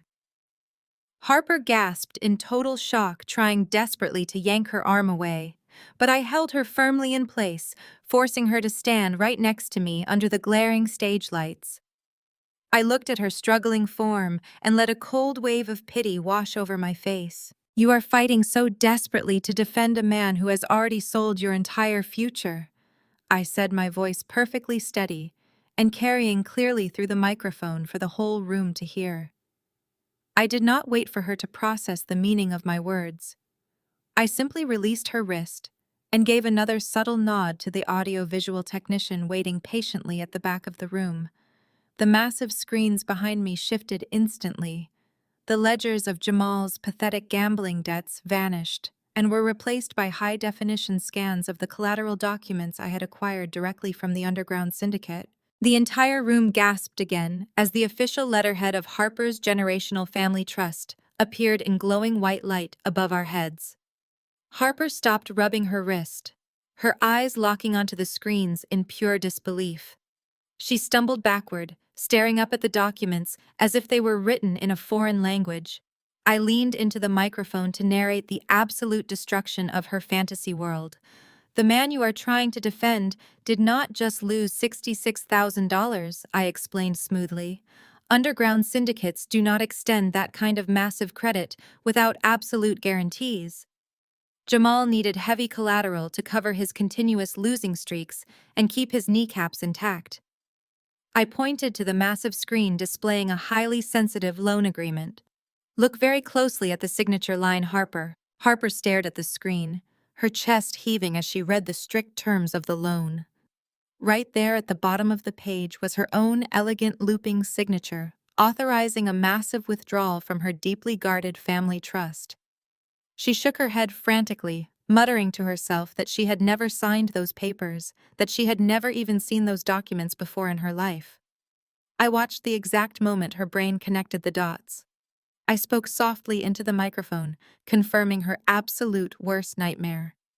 "Your brilliant lawyer husband has been forging your signature for months," I told her. "He leveraged your generational wealth to satisfy men who carry tactical weapons and break bones for a living. You are not the untouchable wife of a corporate savior, Harper. You are legally tied to a fraudulent, degenerate gambler, and thanks to his incredible stupidity, your family trust is now completely vulnerable to violent criminal seizure." Harper let out a choked sob, pressing her hands over her mouth as she turned to look down at Jamal. He could not even meet her gaze. He was staring at the floor, a pathetic broken shell of a man entirely stripped of his false bravado. But I was not finished. I had one final, devastating card to play, and it was specifically reserved for the two people who had started this entire pathetic spectacle. I raised my hand, and the technician advanced the slide to the final document in the folder. The crisp image of an official county property deed flashed onto the screens. Vernon and Renee had been standing frozen at the bottom of the stage, watching their wealthy daughter-in-law crumble into pieces. But when the new document appeared, Renee's knees physically buckled. She gripped Vernon's arm tightly, just to keep from collapsing onto the polished floor. The document displayed brightly above us was the original physical deed to their modest suburban home, the very same house they had lived in for 3 decades. the very same house they planned to upgrade after they successfully sued me for my adoptive mother's estate. I looked down at my biological parents, letting them feel the absolute chilling weight of their own foolishness. Jamal did not just forge his wife's signature. I announced, my voice cutting through the thick, heavy silence of the atrium like a freshly sharpened scalpel. When he maxed out the forged trust fund documents, he needed one final asset to cover a massive weekend loss. He stole the physical deed to your house, Vernon. He signed a binding underground contract, allowing the syndicate to seize your property if he failed to deliver the cash by the end of the month. A collective murmur of absolute shock rippled through the elite crowd. The wealthy investors were watching a modern Greek tragedy unfold in real time, and they were completely mesmerized by the carnage. I kept my eyes locked on Vernon, watching his entire world implode. You came here tonight to publicly humiliate me and demand a share of my wealth, I said, addressing my biological parents directly. You claimed I was hoarding resources while my real family suffered. But the truth is, you have absolutely no family wealth left to fight over. Your golden boy, your brilliant son, mortgaged your only home to feed his pathetic gambling addiction. You are all officially entirely bankrupt. The heavy silence that followed was finally broken by a sound that was completely unrecognizable. It was a guttural roar of pure animalistic rage, and it came directly from Vernon. The realization that his prized son had literally sold the roof over their heads shattered his carefully constructed patriarch facade into a million jagged pieces. Harper was backed against the stage wall, staring at Jamal in absolute horror, her fairy tale life reduced to illegal debt and forged signatures. Vernon did not hesitate for a single second. He lunged across the short distance separating him from his son and grabbed Jamal violently by the collar of his cheap rented tuxedo. The golden child stumbled backward in terror as his furious father slammed him against the base of the stage, shaking him violently. The perfect family unity they had tried to weaponize against me was currently tearing itself apart in front of the most powerful people in the city, and I stood quietly at the podium watching them drown in the brutal consequences of their own actions. Vernon was practically frothing at the mouth as he shook Jamal his cheap rented tuxedo, straining at the seams. He pinned his golden boy against the edge of the carpeted stage, screaming incoherently about the house and the mortgage and the underground syndicate. Jamal was weeping now, a pathetic, whimpering mess, pleading with his father to stop and begging for a chance to explain. But there was no explanation that could erase a $66,000 illegal syndicate debt secured by the only roof they had ever owned. The wealthy investors and corporate tycoons who had been enjoying their champagne just moments ago were now watching this violent, tragic spectacle in absolute stunned silence. Security guards were starting to move in from the perimeter of the atrium, but I held up my hand again, silently ordering them to stand down. I wanted my biological family to completely exhaust themselves in their own filth. I wanted the entire city to see exactly who they were before I delivered the final blow. Renee could not process the collapse of her golden child. She watched her husband physically attacking her son, and her mind simply fractured under the immense weight of their collective failure. She could not accept that the boy she had worshipped had destroyed them. She needed a villain, and her frantic, wild eyes snapped back up to me, standing perfectly calm at the podium. She lunged forward, grabbing the edge of the stage with shaking hands, her face twisted into a mask of pure, unhinged hysteria. She pointed a trembling finger at me, ignoring the disgusted gasps of the elite crowd behind her. "This is your fault," she shrieked, her voice cracking with raw desperation. "You set him up. You are a monster. But it does not matter what you say about him because we still have rights. You are our biological daughter. You came from my womb. Josephine stole you from us, and we will take her entire estate to pay for the damage you have done to this family." I looked down at the woman who had given birth to me. She was panting heavily, her eyes wide and crazed, clinging to the delusional belief that biology was a legal master key to my adoptive mother's billion-dollar empire. She genuinely thought the tears of a wounded mother would legally entitle her to my fortune. I did not even bother to raise my voice to match her frantic screaming. I simply turned my head slightly toward the dark wing of the stage. Elijah stepped out from the shadows looking immaculate and completely unbothered by the screaming woman at his feet. He walked smoothly across the stage, carrying a single piece of heavy parchment paper inside a clear protective sleeve. The paper was noticeably yellowed at the edges, stiff and brittle with 2 decades of age. He stopped beside me at the podium and placed the document directly into my waiting hand without saying a single word. He just offered a slight knowing nod and stepped back, allowing me to finish the execution. The entire room held its collective breath. Renee stopped screaming, staring up at the yellowed paper in my hand, with a sudden flickering shadow of absolute dread. Vernon froze, his hands still gripping Jamal's collar, turning his head slowly to look at the stage. They recognized the color of the paper. They knew exactly what I was holding. I tapped the glass screen on the podium, and the massive digital displays behind me shifted for the final time. The syndicate ledgers and Harper's forged trust documents vanished instantly into the digital void. In their place, the high-definition scanners projected the 18-year-old legal document, blowing it up so massive that every single investor in the atrium could read the fine print from the back of the room. It was a heavily redacted but completely undeniable legal contract bearing the official seal of the state family court and the unmistakable ink stamp of a public notary. I looked down at Renee, who was slowly backing away from the stage, her hands covering her mouth as if she could physically stuff the truth back down her throat. "You spent the entire morning in a deposition room shedding fake tears and telling my lawyers how much you missed me," I said, my voice dropping to a dangerous icy calm that echoed relentlessly through the silent hall. "You told everyone who would listen that my mother Josephine manipulated the legal system and snatched your precious baby girl away from your loving arms.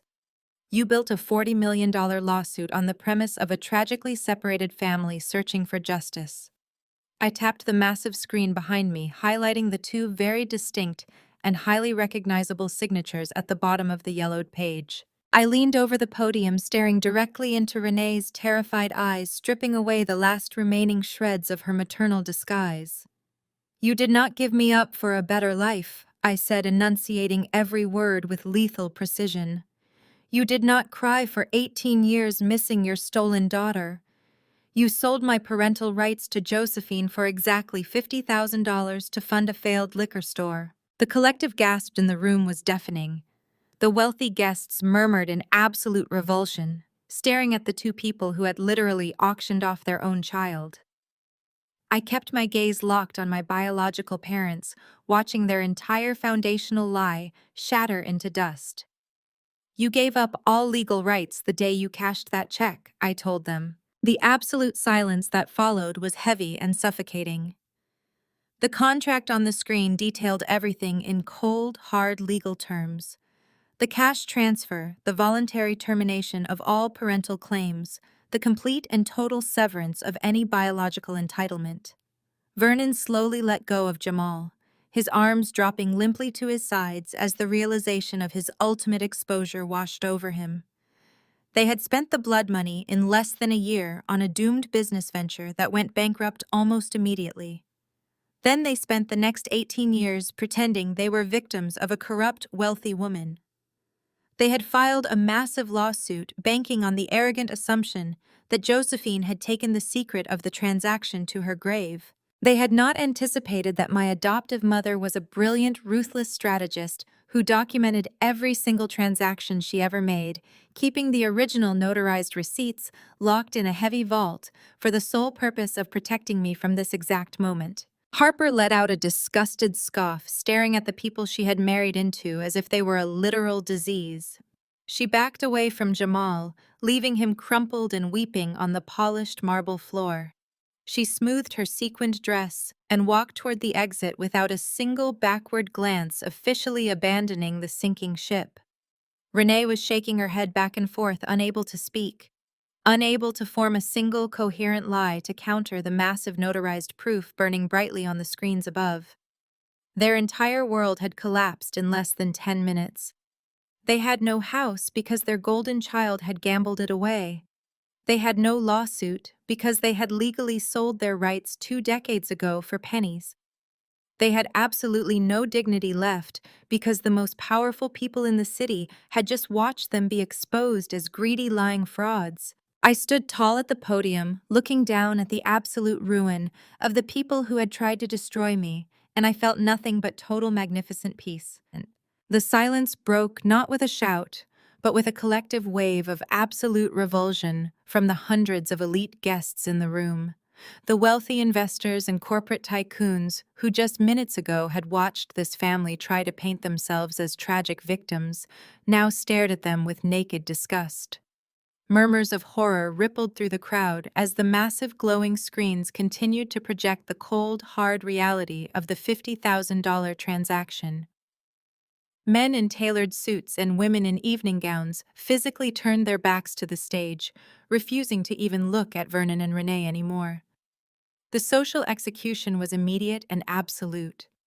They had come to a charity gala to drag my name through the mud, and instead, they had broadcast their own unforgivable sins to the most powerful network of people in the Southeast. Renee was still shaking her head, staring up at the contract with wide, vacant eyes.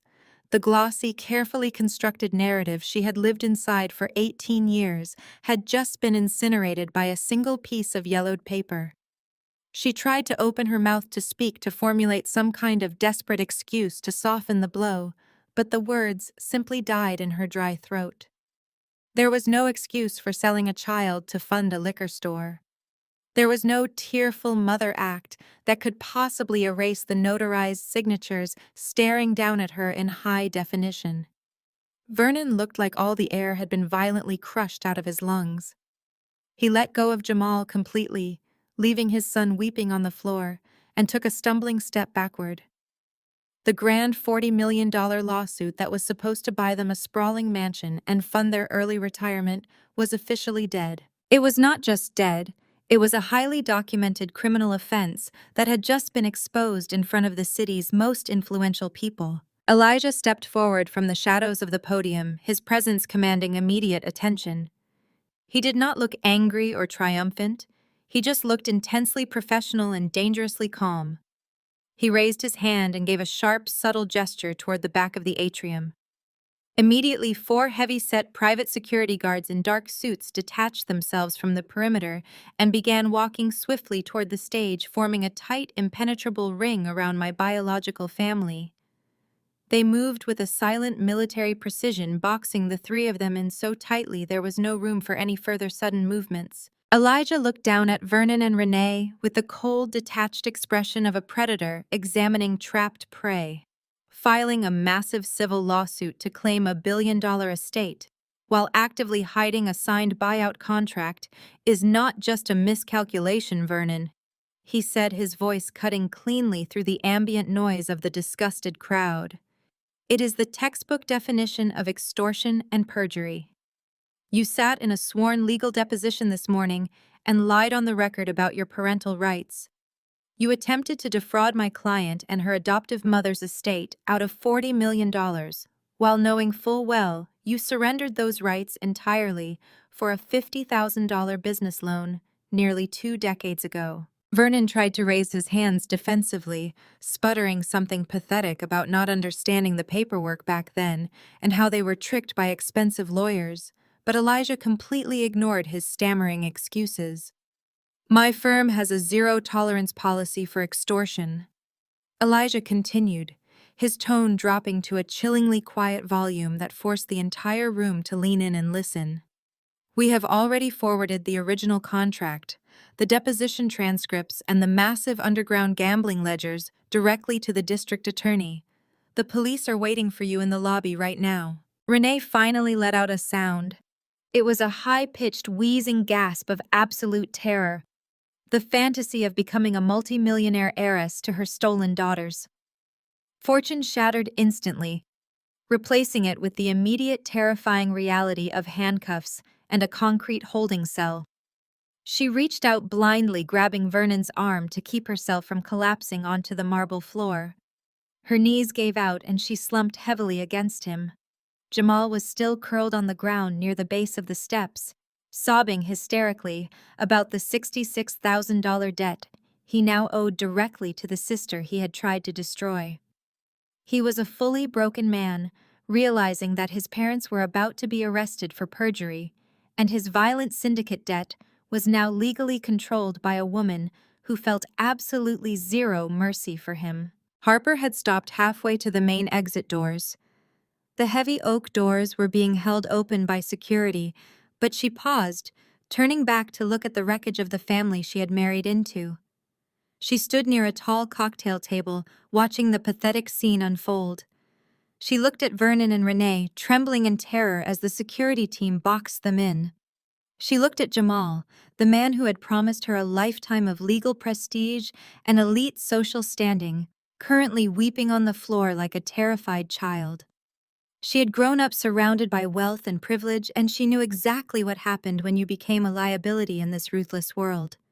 You were amputated and erased. She lifted her left hand, staring at the massive diamond engagement ring that Jamal had purchased, using her own forged trust fund money. The disgust on her face was so absolute and cold, it was almost beautiful. She grabbed the heavy diamond and violently ripped the wedding ring off her finger. It scraped against her knuckle, but she did not care. She did not say a single word to Jamal. She did not throw the ring at him or try to make a dramatic final speech for the crowd. She simply dropped the expensive piece of stolen jewelry directly into a half-empty champagne glass, resting on the cocktail table beside her. The heavy diamond sank to the bottom of the crystal flute with a quiet final clink. She turned her back on the burning ruins of her marriage and walked out the heavy oak doors, disappearing into the cool night air, leaving Jamal completely alone to face his total destruction. I watched the security detail close their ranks around Vernon, Renee, and Jamal, physically lifting my brother off the floor to forcefully march them out of the atrium toward the waiting police cruisers. The elite crowd parted for them like the Red Sea, completely repulsed by their presence, giving them a wide berth as they were dragged away in absolute disgrace. I stood at the crystal podium looking out over the sea of investors who were now looking back at me with a mixture of deep respect and genuine fear. They had just witnessed a masterclass in corporate and personal execution, and they knew exactly who they were dealing with. But the execution was not quite over yet. Just as the heavy oak doors began to close behind her, Harper suddenly stopped dead in her tracks. The polished, aristocratic poise she had maintained her entire life simply snapped. Standing there in the doorway, the sheer magnitude of what had just been revealed finally penetrated the thick layers of her denial and shock. This was not just an embarrassing public breakup or a minor social scandal that could be smoothed over with a carefully worded press release. This was the complete and total evaporation of her generational wealth. The forged signatures on those loan agreements meant that her family trust, the untouchable fortune she had based her entire identity around, was currently bleeding out to an underground crime syndicate. The pristine white savior persona she had worn like a crown, the condescending mask of a woman rescuing a brilliant man from his humble beginnings, melted away entirely. What was left behind was a completely feral and terrifyingly desperate woman who had just realized she was married to a criminal. She turned around slowly, her eyes wide and bloodshot, matching the vivid red of the wine stains on the carpet. The sophisticated socialite was gone entirely, replaced by pure animalistic fury. She marched back into the center of the atrium, her sequined dress shimmering under the bright chandeliers as she pushed aggressively past the horrified investors. The wealthy crowd parted for her once again, sensing the raw, violent energy radiating from her shaking frame. They stepped back, pulling their expensive garments out of her path as if she were a live wire thrashing on the floor. She walked straight toward the security detail, holding her former family. The burly guards took one look at her face and wisely stepped aside, allowing her to reach the pathetic weeping mess that was her husband. Jamal looked up at her, his face slick with tears and sweat. He reached out a trembling hand, his fingers grasping weakly at the air, as if he genuinely believed her blind devotion would still somehow save him from the abyss. He whimpered her name, his voice cracking as he begged for a chance to explain the unforgivable. He desperately tried to form a sentence to spin another web of lies that could somehow justify forging her signature and mortgaging his parents' house. Harper did not give him the chance to speak a single lying syllable. She drew her arm back, pulling her hand high into the air, and slapped him across the face with such brutal, unhinged force that the sound cracked through the massive, silent room like a gunshot. Jamal's head snapped violently to the side from the impact, and he crumpled back onto the marble floor, whining in high-pitched bursts of pain. Harper stood over him, shaking with absolute uncontrollable rage, her chest heaving as she began to scream. Her voice was guttural and raw, completely stripped of all its expensive finishing school polish. She screamed that he was a disgusting parasitic fraud who had ruined her life and humiliated her family. She screamed that he was nothing but a cheap, pathetic con artist who had used her love to feed his degenerate gambling addiction. She did not stop there, and the venom pouring out of her was toxic and relentless. She leaned down, pointing a shaking, manicured finger directly into his terrified face. She screamed that she was calling her father the very second she stepped out of this building. She promised Jamal that her powerful family would deploy an absolute army of corporate lawyers to crush whatever was left of his miserable existence. She yelled for the entire room to hear that her father was going to press immediate federal charges for wire fraud, identity theft, and forging her legal signature on those syndicate collateral documents. She vowed with a chilling, terrifying certainty that she would personally make sure he rotted in a maximum security federal penitentiary for the rest of his natural life. She made it explicitly clear that there would be no quiet divorce and no dignified separation to save his pride. There would only be a brutal, relentless legal prosecution that would bury him under decades of federal prison time until everyone forgot his name. The illusion of their perfect high society marriage, the golden couple narrative they had weaponized against me, was completely pulverized in exactly 60 seconds. Harper looked down at the broken man she had once paraded around as her ultimate trophy and let out a sound of pure, sickening disgust. She kicked his leg away from her, stepping back quickly as if touching him for a second longer would physically infect her with his failure. Without another word, she turned on her heel and stormed back down the center aisle. This time, she did not hesitate and she did not stop. She pushed violently through the heavy oak doors and disappeared into the cold night air, leaving the smoking, ruined ashes of her fairy tale life behind her. The finality of the heavy doors slamming shut echoed through the cavernous atrium, sealing their fate. Vernon and Renee watched the heavy wood settle into place, and the very last remaining glimmer of delusional hope died completely in their eyes. Their wealthy daughter-in-law was gone forever. The immense fortune they had secretly planned to leech off of for the rest of their natural lives had just walked out the door, swearing federal vengeance against their only son. Vernon slumped heavily in the tight iron grip of the security guards, his face turning a sickly shade of gray as the horrific reality finally crushed the remaining defiance out of his body. He realized in that exact moment that they had absolutely nothing left to their names. Renee began to hyperventilate, a low, pathetic, keening sound escaping her throat as she looked from the empty doorway back to her son, sobbing uncontrollably on the floor. The weight of their total destruction was finally too heavy to bear. They had lost Jamal's brilliant legal future and his prestigious career. They had lost Harper's massive generational wealth and her powerful family connections. They had lost the physical deed to the only modest home they had ever owned, handing it over to violent criminals. And because of the $50,000 contract currently burning brightly on the digital screens behind me, they had legally lost any right to claim a single dime of my adoptive mother's billion-dollar empire. They were utterly broke, completely exposed to the public, publicly humiliated beyond repair, and headed straight for a police interrogation room to face charges for extortion and perjury. I watched them slowly drown in the absolute devastation of their own choices, knowing they had built the very trap that finally broke their necks. The heavy tactical boots of the private security team echoed sharply against the polished marble floor as they began to physically march my biological family toward the grand exit. Jamal was completely dead weight, his expensive rented shoes dragging awkwardly across the smooth surface as two massive guards practically carried him out.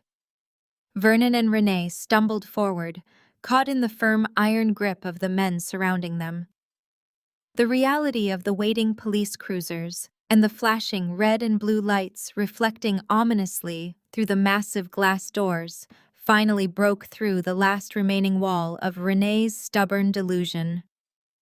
She realized in a sudden violent rush of clarity that this was not a bad dream, and there was no clever legal loophole that could possibly save them from the federal and local authorities waiting outside in the cold night air. The absolute paralyzing terror of losing her freedom, her home, and her carefully protected social status hit her all at once like a physical blow. Just as the group reached the exact center of the massive ballroom directly beneath the sparkling crystal chandelier, Renee suddenly stopped walking. Her legs physically gave out beneath her, and she dropped with a heavy, sickening thud onto the hard marble. The sudden dead weight pulled the security guard off balance for a mere fraction of a second. And in that tiny window of opportunity, Renee violently twisted her arm free. She did not try to run for the exit doors. She knew there was absolutely no escape from the police waiting outside. Instead, she turned back toward the brightly lit stage where I was standing and she began to crawl. It was a pathetic, desperate scramble across the floor, her expensive evening gown twisting and tearing around her knees as she dragged herself forward. Vernon, seeing his wife collapse onto the floor, lost the absolute last shred of his patriarchal dignity. His knees buckled and he dropped down right beside her, the two of them reduced to groveling figures in the middle of the opulent atrium. Elijah moved swiftly to intercept them, stepping in front of the podium, but I simply raised my left hand, signaling him and the security team to give them a moment. I wanted the entire room to witness the total destruction of their arrogance. Renee dragged herself to the very edge of the short carpeted stage stairs, reaching up with trembling, desperate hands to grab the hem of my silk dress. Her face was completely unrecognizable, a bloated, tear-stained mess of smeared, expensive makeup and raw, unfiltered panic. She clung to the fabric of my dress, as if it were a life raft in the middle of a raging ocean refusing to let go. "Alana, please," she sobbed, her voice cracking and echoing loudly through the silent, horrified ballroom. "Please, you cannot do this to us. We are your blood. We are your real family." I stood perfectly still, looking down at her frantic, gripping hands without blinking. Vernon had dragged himself to the base of the stairs, his face buried in his hands, weeping openly and loudly in front of the city's most elite investors. He looked up at me, his eyes red and swollen with terror. "We made mistakes." He choked out, his voice shaking so violently he could barely form the words. "We were stupid and greedy, and we let Jamal ruin everything. But you cannot let them take the house, Alana. It is all we have left in this world. If the syndicate seizes the property, we will have absolutely nothing. We will be out on the streets." Renee yanked on my dress harder, her knuckles turning stark white from the strain.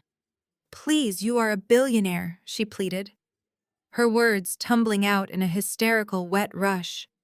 $40 million is nothing to you, but taking our home will kill us. You cannot let your own biological parents sleep on the streets. Jamal is going to federal prison, and we are going to be homeless. Forgive us, Alana. I am begging you as the mother who gave you life. Forgive us and pay off the syndicate. Just write a check and save our home, and we will never bother you again.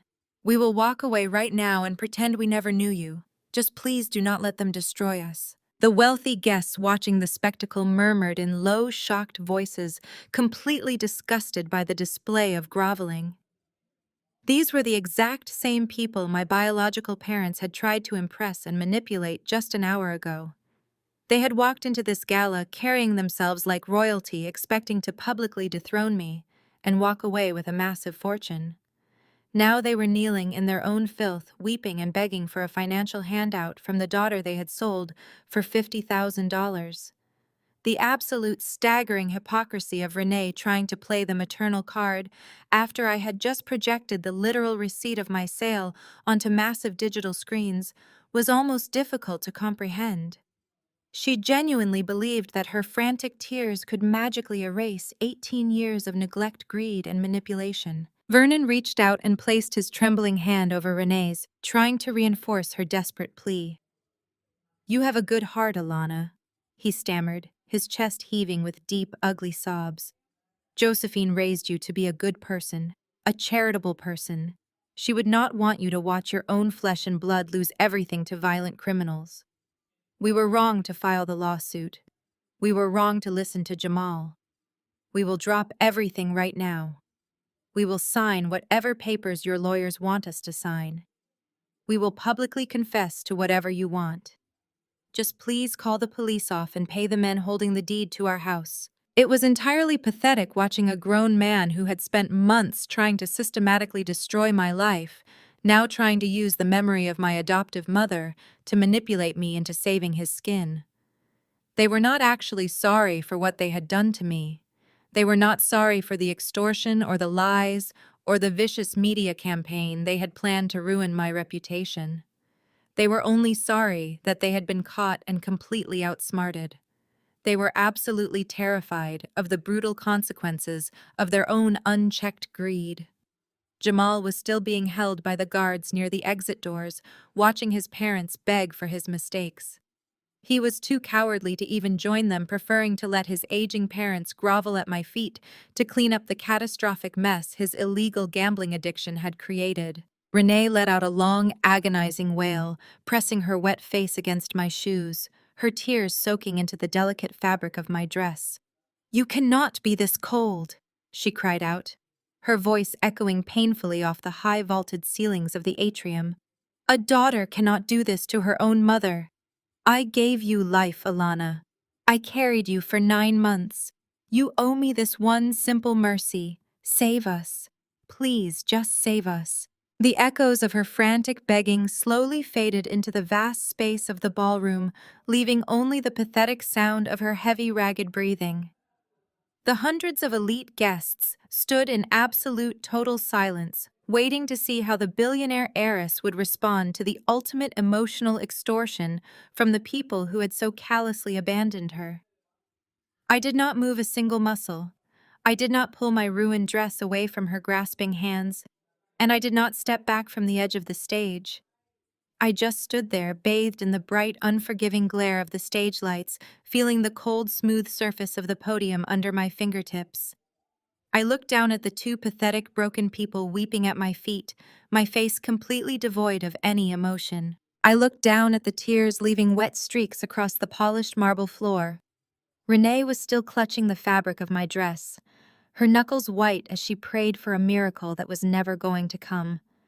Vernon was looking up at me with red, pathetic eyes, waiting for the daughter he had abandoned to suddenly transform into his savior. The heavy silence in the atrium was absolute. Every single billionaire investor and society elite was holding their breath, waiting to see if the impenetrable armor of my resolve would crack under the weight of a crying mother. I did not blink. I did not reach down to comfort them. I slowly lifted my foot and took a single deliberate step backward. The sudden movement ripped the silk fabric right out of Renee's desperate grip. She gasped, her empty hands falling to the floor as I looked down at her with eyes that felt like solid ice. "Earlier today, you sat in a deposition room and told me I should be down on my knees thanking you," I said, my voice perfectly level and echoing across the vast, silent room. "You looked me dead in the eyes and said that if you had not given me away, I would be rotting in the projects right now. You told me I would be nothing without the sacrifice you made." I watched Vernon swallow hard, his face draining of whatever color was left. "You were absolutely right. I told them, letting the words hang in the air for a long, heavy moment. You were entirely correct. If you had kept me, I would have been raised by two greedy, manipulative cowards who would have bled me dry just to fund their own delusions of grandeur. I would have been suffocated by your constant demands and sacrificed on the altar of Jamal's golden child ego. I would have been nothing but a pawn in your pathetic schemes. But because you sold me for $50,000, I was raised by a real mother. I paused, letting the memory of Josephine settle over me, bringing me an absolute unbreakable strength. I was raised by a woman who did not just give me a warm home, but taught me how to read a room, how to spot a liar, and how to conquer empires. She taught me how to dismantle my enemies piece by piece. She taught me that loyalty is earned and that blood is absolutely meaningless when it is poisoned by greed. Renee let out another wet, choking sob, shaking her head back and forth as if she could physically deny the truth of my words. "You are my baby," she cried out weakly, hitting the floor with her open palm. "You cannot just let them destroy us." I tilted my head slightly, studying her the way you might study a strange insect that had crawled into the room. "You are not my mother, Renee," I said softly, but with a sharp edge that cut through her sobbing. "A mother protects her child. A mother does not put a price tag on a toddler and auction her off to fund a doomed liquor store. A mother does not show up 18 years later with a fraudulent lawsuit trying to extort the estate of the woman who actually did the hard work of raising her child. You are just a woman who gave birth to me and then made a very poor business transaction." And Vernon, I turned my gaze to the broken man sobbing beside her. "Do not ever invoke Josephine's name again. Do not ever pretend you know what she would have wanted. She spent her entire life protecting me from vultures exactly like you, and she left me the tools to finish the job tonight. You came here thinking you could use public pressure and emotional manipulation to force me into writing a massive check. You thought you could use my success to erase Jamal's pathetic failures. You thought I owed you mercy because of an accident of biology." I leaned slightly over the podium, making sure they heard every single syllable of my final sentence. "I do not owe you mercy." The words struck them like physical blows. Renee collapsed fully onto the floor, burying her face in her arms as the last ounce of hope completely drained out of her body. Vernon just stared at me, his mouth opening and closing without any sound coming out.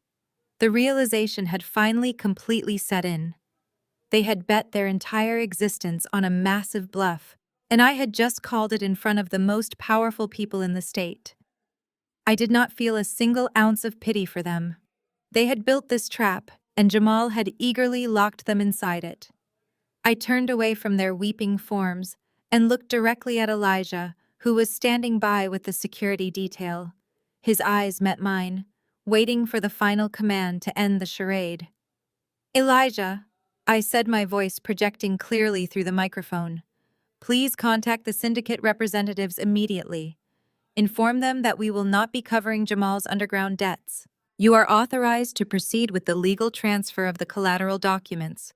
Let them seize the house to settle the account." Vernon let out a sound that did not even sound human. It was a guttural, animalistic scream of pure, devastating loss. "No!" he roared, trying to scramble to his feet. "No, please, Alana, you cannot take the house. It is all we have left." Renee started shrieking, thrashing against the floor, as the reality of their impending homelessness crashed down on her. She screamed my name, begging, crying, demanding that I change my mind. But Elijah had already given the signal. The massive security guards descended on them instantly. 2 guards hauled Vernon to his feet, ignoring his frantic struggles and shouts. 2 more guards grabbed Renee by the arms, lifting her off the marble floor as she kicked and wailed her expensive evening gown, dragging pathetically around her ankles. Over by the heavy oak exit doors, Jamal was trying to shrink into the shadows, but the security team had not forgotten him. 2 large men grabbed the golden child by the shoulders of his cheap rented tuxedo, hoisting him up as he whimpered and pleaded. He did not even try to fight back. He just hung limply between the guards, crying loudly about his ruined life, his lost wife, and his looming federal charges. The entire atrium watched in disgusted fascination as the perfect biological family was forcibly marched out of the gala. Vernon was shouting empty threats about lawyers they could no longer afford to hire. Renee was screaming hysterically about blood and family and vengeance. Jamal was just sobbing a continuous pathetic whine that echoed off the high vaulted ceilings. I stood quietly at the podium and watched them go. The heavy wooden doors swung open and the cold night air rushed into the warm, opulent room. The security guards pushed all three of them out into the waiting arms of the police officers who were standing by the flashing cruisers. The doors slammed shut behind them, instantly cutting off their frantic screaming. The silence that fell over the ballroom was immediate and profound. Hundreds of the most influential people in the city turned their attention back to the stage, staring at me in absolute awe. I had not just defended my empire. I had completely dismantled the people who tried to steal it without ever raising my voice or losing my composure. I took a slow, deep breath, feeling the weight of the last 18 years finally lift completely off my shoulders. The ghosts of my past had been exorcised, and the legacy Josephine left me was completely safe. I stepped away from the podium and the entire room erupted into a deafening roar of applause. Exactly 1 week later, the deafening applause of the gala had faded into a cold, clinical silence. But the shockwaves of that night were still ripping through the city. The swift and brutal consequences of my biological family's actions played out exactly as I had orchestrated them. Elijah had forwarded all the meticulously gathered evidence to the federal authorities, and they did not hesitate to act. Jamal's spectacular downfall happened on a rainy Tuesday morning. A team of federal agents descended on the luxury downtown apartment he had shared with Harper, breaking down the polished mahogany door when he refused to answer. There was no dignified exit for the brilliant young lawyer. He was dragged out into the harsh morning light in heavy steel handcuffs, wearing a rumpled t-shirt and sweatpants, while his wealthy neighbors watched in stunned silence. He cried openly when the agents confiscated his phone and his computer, entirely ignoring his frantic claims about being a prominent attorney. The charges were severe and absolute, including wire fraud, identity theft, and forgery. Harper's powerful family had made good on her terrifying promise, deploying their massive legal team to ensure that the prosecutor sought maximum penalties and that bail was entirely denied. The golden child, who was supposed to elevate the family name to elite society status, was now sitting in a cold concrete federal holding cell, stripped of his tailored suits and his arrogance, waiting for a trial that would undoubtedly end in a lengthy prison sentence. While Jamal was being processed through the federal criminal system, Vernon and Renee were facing their own absolute destruction. The underground syndicate, recognizing that the $40 million lawsuit was a complete fantasy, immediately moved to cut their losses.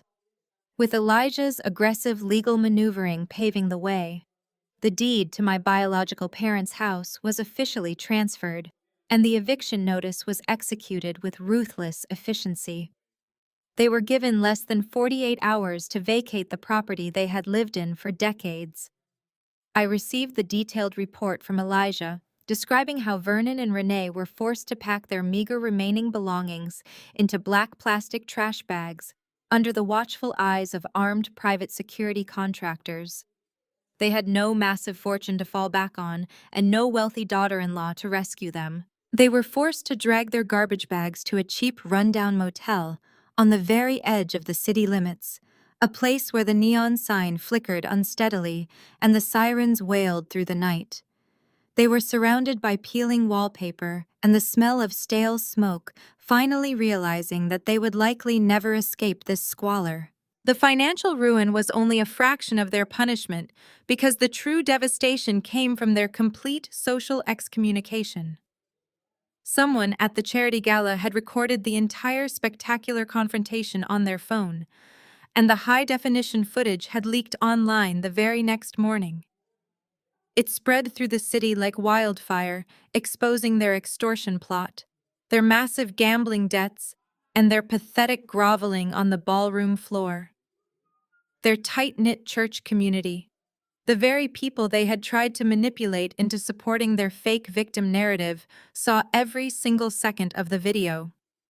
The exact congregation that Vernon had tried to rally against me watched him weep and beg for a bailout from the daughter he had willingly sold. The hypocrisy was so staggering and repulsive that they were completely ostracized from the group. Old friends refused to return their desperate phone calls. Fellow church members crossed the street to avoid making eye contact with them. The pastor even asked them not to return to Sunday services, citing the disruption their massive public scandal would cause.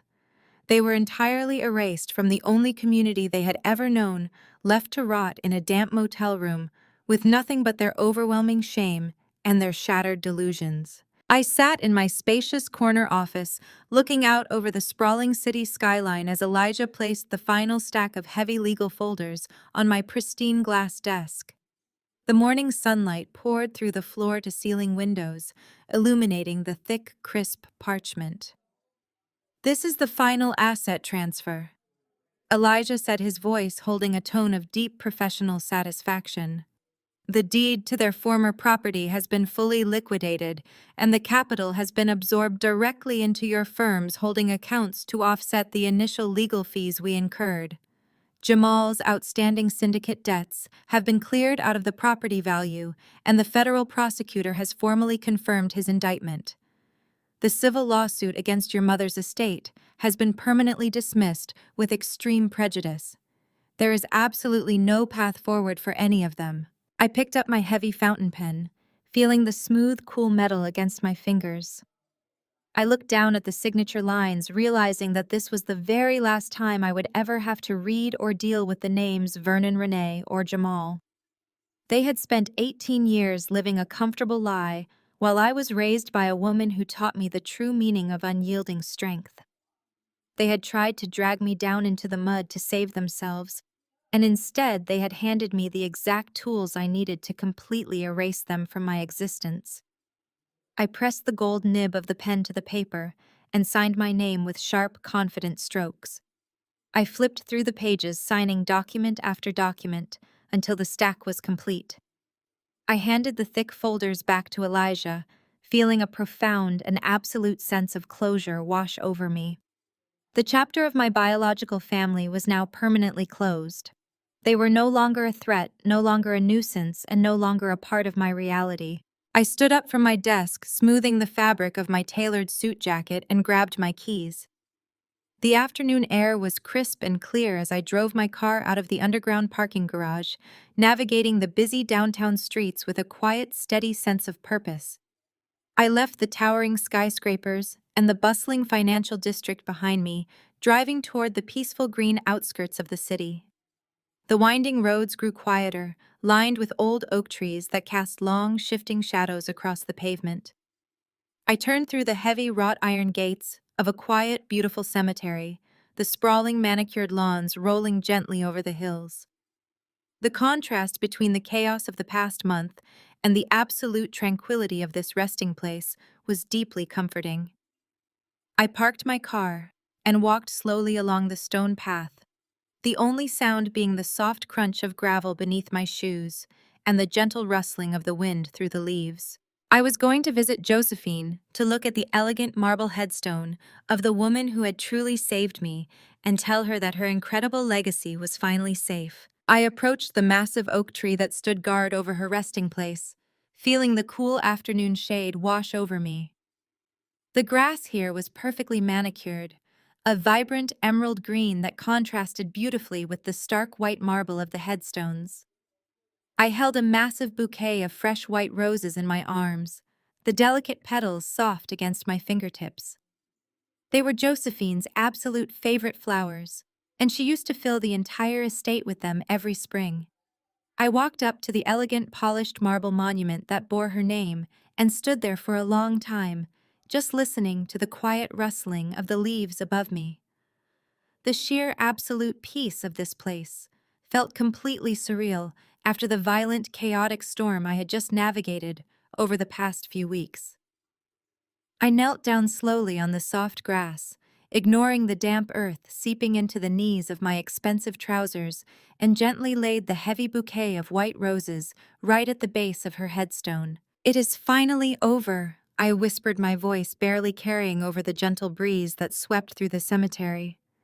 I stared at the beautiful gold lettering carved deeply into the cold stone, feeling a massive knot in my chest slowly begin to untangle.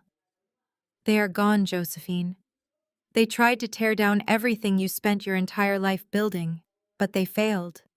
They fell into the exact trap you always warned me about, and they let their own blinding greed absolutely destroy them."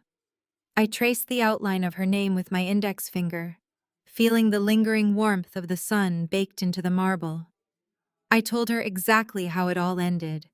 I told her about the gala and the digital screens, and the look of sheer pathetic terror on Vernon's face when the police cruisers pulled up to the glass doors.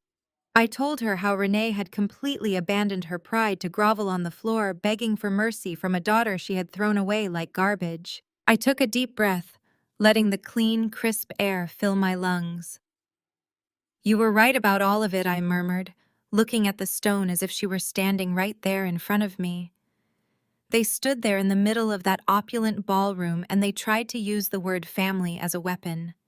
They tried to tell me that shared blood meant I owed them my loyalty and my fortune.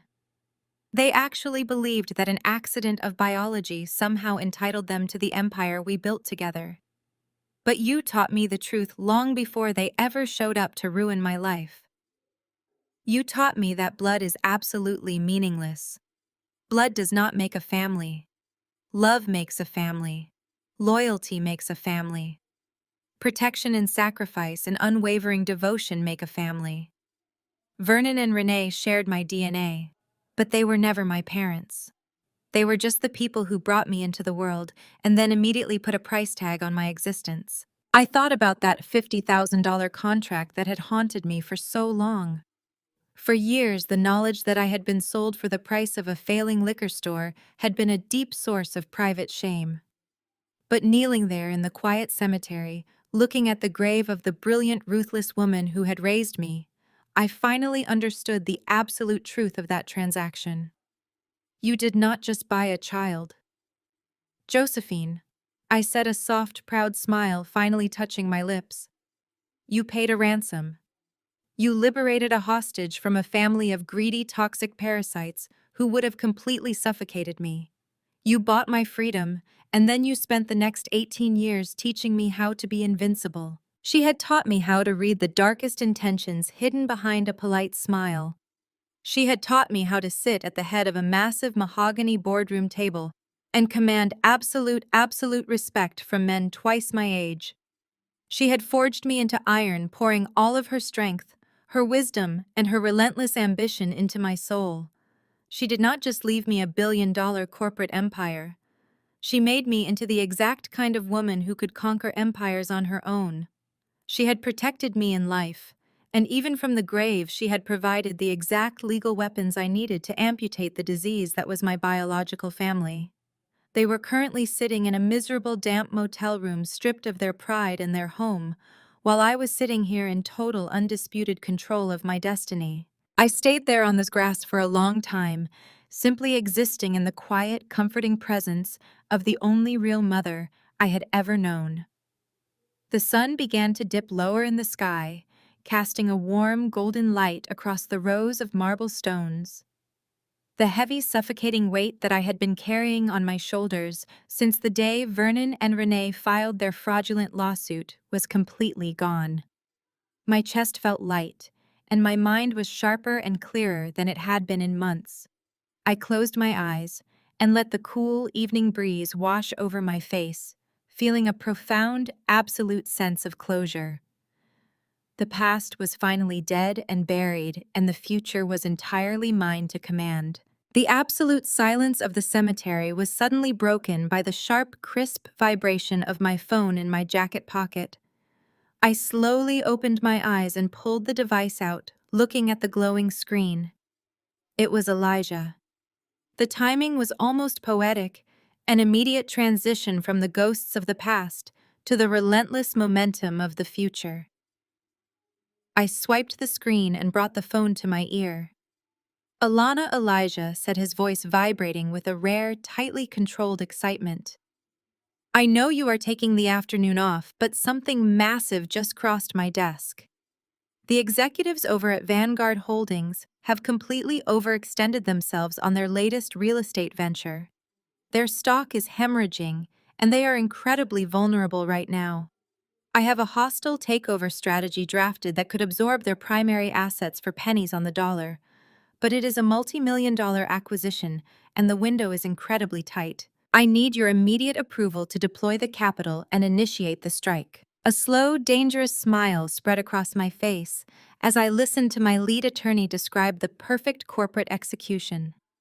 The emotional exhaustion of the past few weeks instantly evaporated completely, replaced by the thrilling familiar rush of absolute power and ambition. The empire was not just safe, it was hungry, and it was time to expand. Initiate the strike, Elijah. I said, my voice completely smooth and dripping with cold, absolute authority. Bleed them dry and bring me the contracts by tomorrow morning. I ended the call and slipped the phone back into my pocket. I reached out and gently patted the top of Josephine's headstone one final time, silently thanking her for the beautiful, ruthless mind she had given me. I stood up, brushing the loose blades of grass off my tailored trousers. I reached into my pocket and pulled out my dark designer sunglasses, sliding them smoothly over my eyes to block the glare of the setting sun. I turned my back on the grave and began to walk down the gravel path toward my waiting luxury car. The sharp, rhythmic click of my expensive heels echoed loudly through the silent cemetery, sounding exactly like the march of an undisputed queen stepping back onto her throne. I slid into the plush leather driver's seat and started the massive engine, the deep, powerful roar cutting through the evening air as the scene slowly faded to black. The greatest lesson from Alana's journey is that blood does not automatically make someone family, and shared DNA is never an excuse for abuse or manipulation. True family is built on a foundation of unwavering loyalty, genuine love, and mutual protection. Alana proved that you do not have to accept the toxic roles assigned to you by the people who were supposed to care for you. When you find the courage to walk away from those who only see your value in what they can take from you, you create the space to build your own unbreakable empire. Have you ever had to cut ties with toxic family members to protect your own peace? Share your story in the comments below and subscribe for more stories of finding true strength.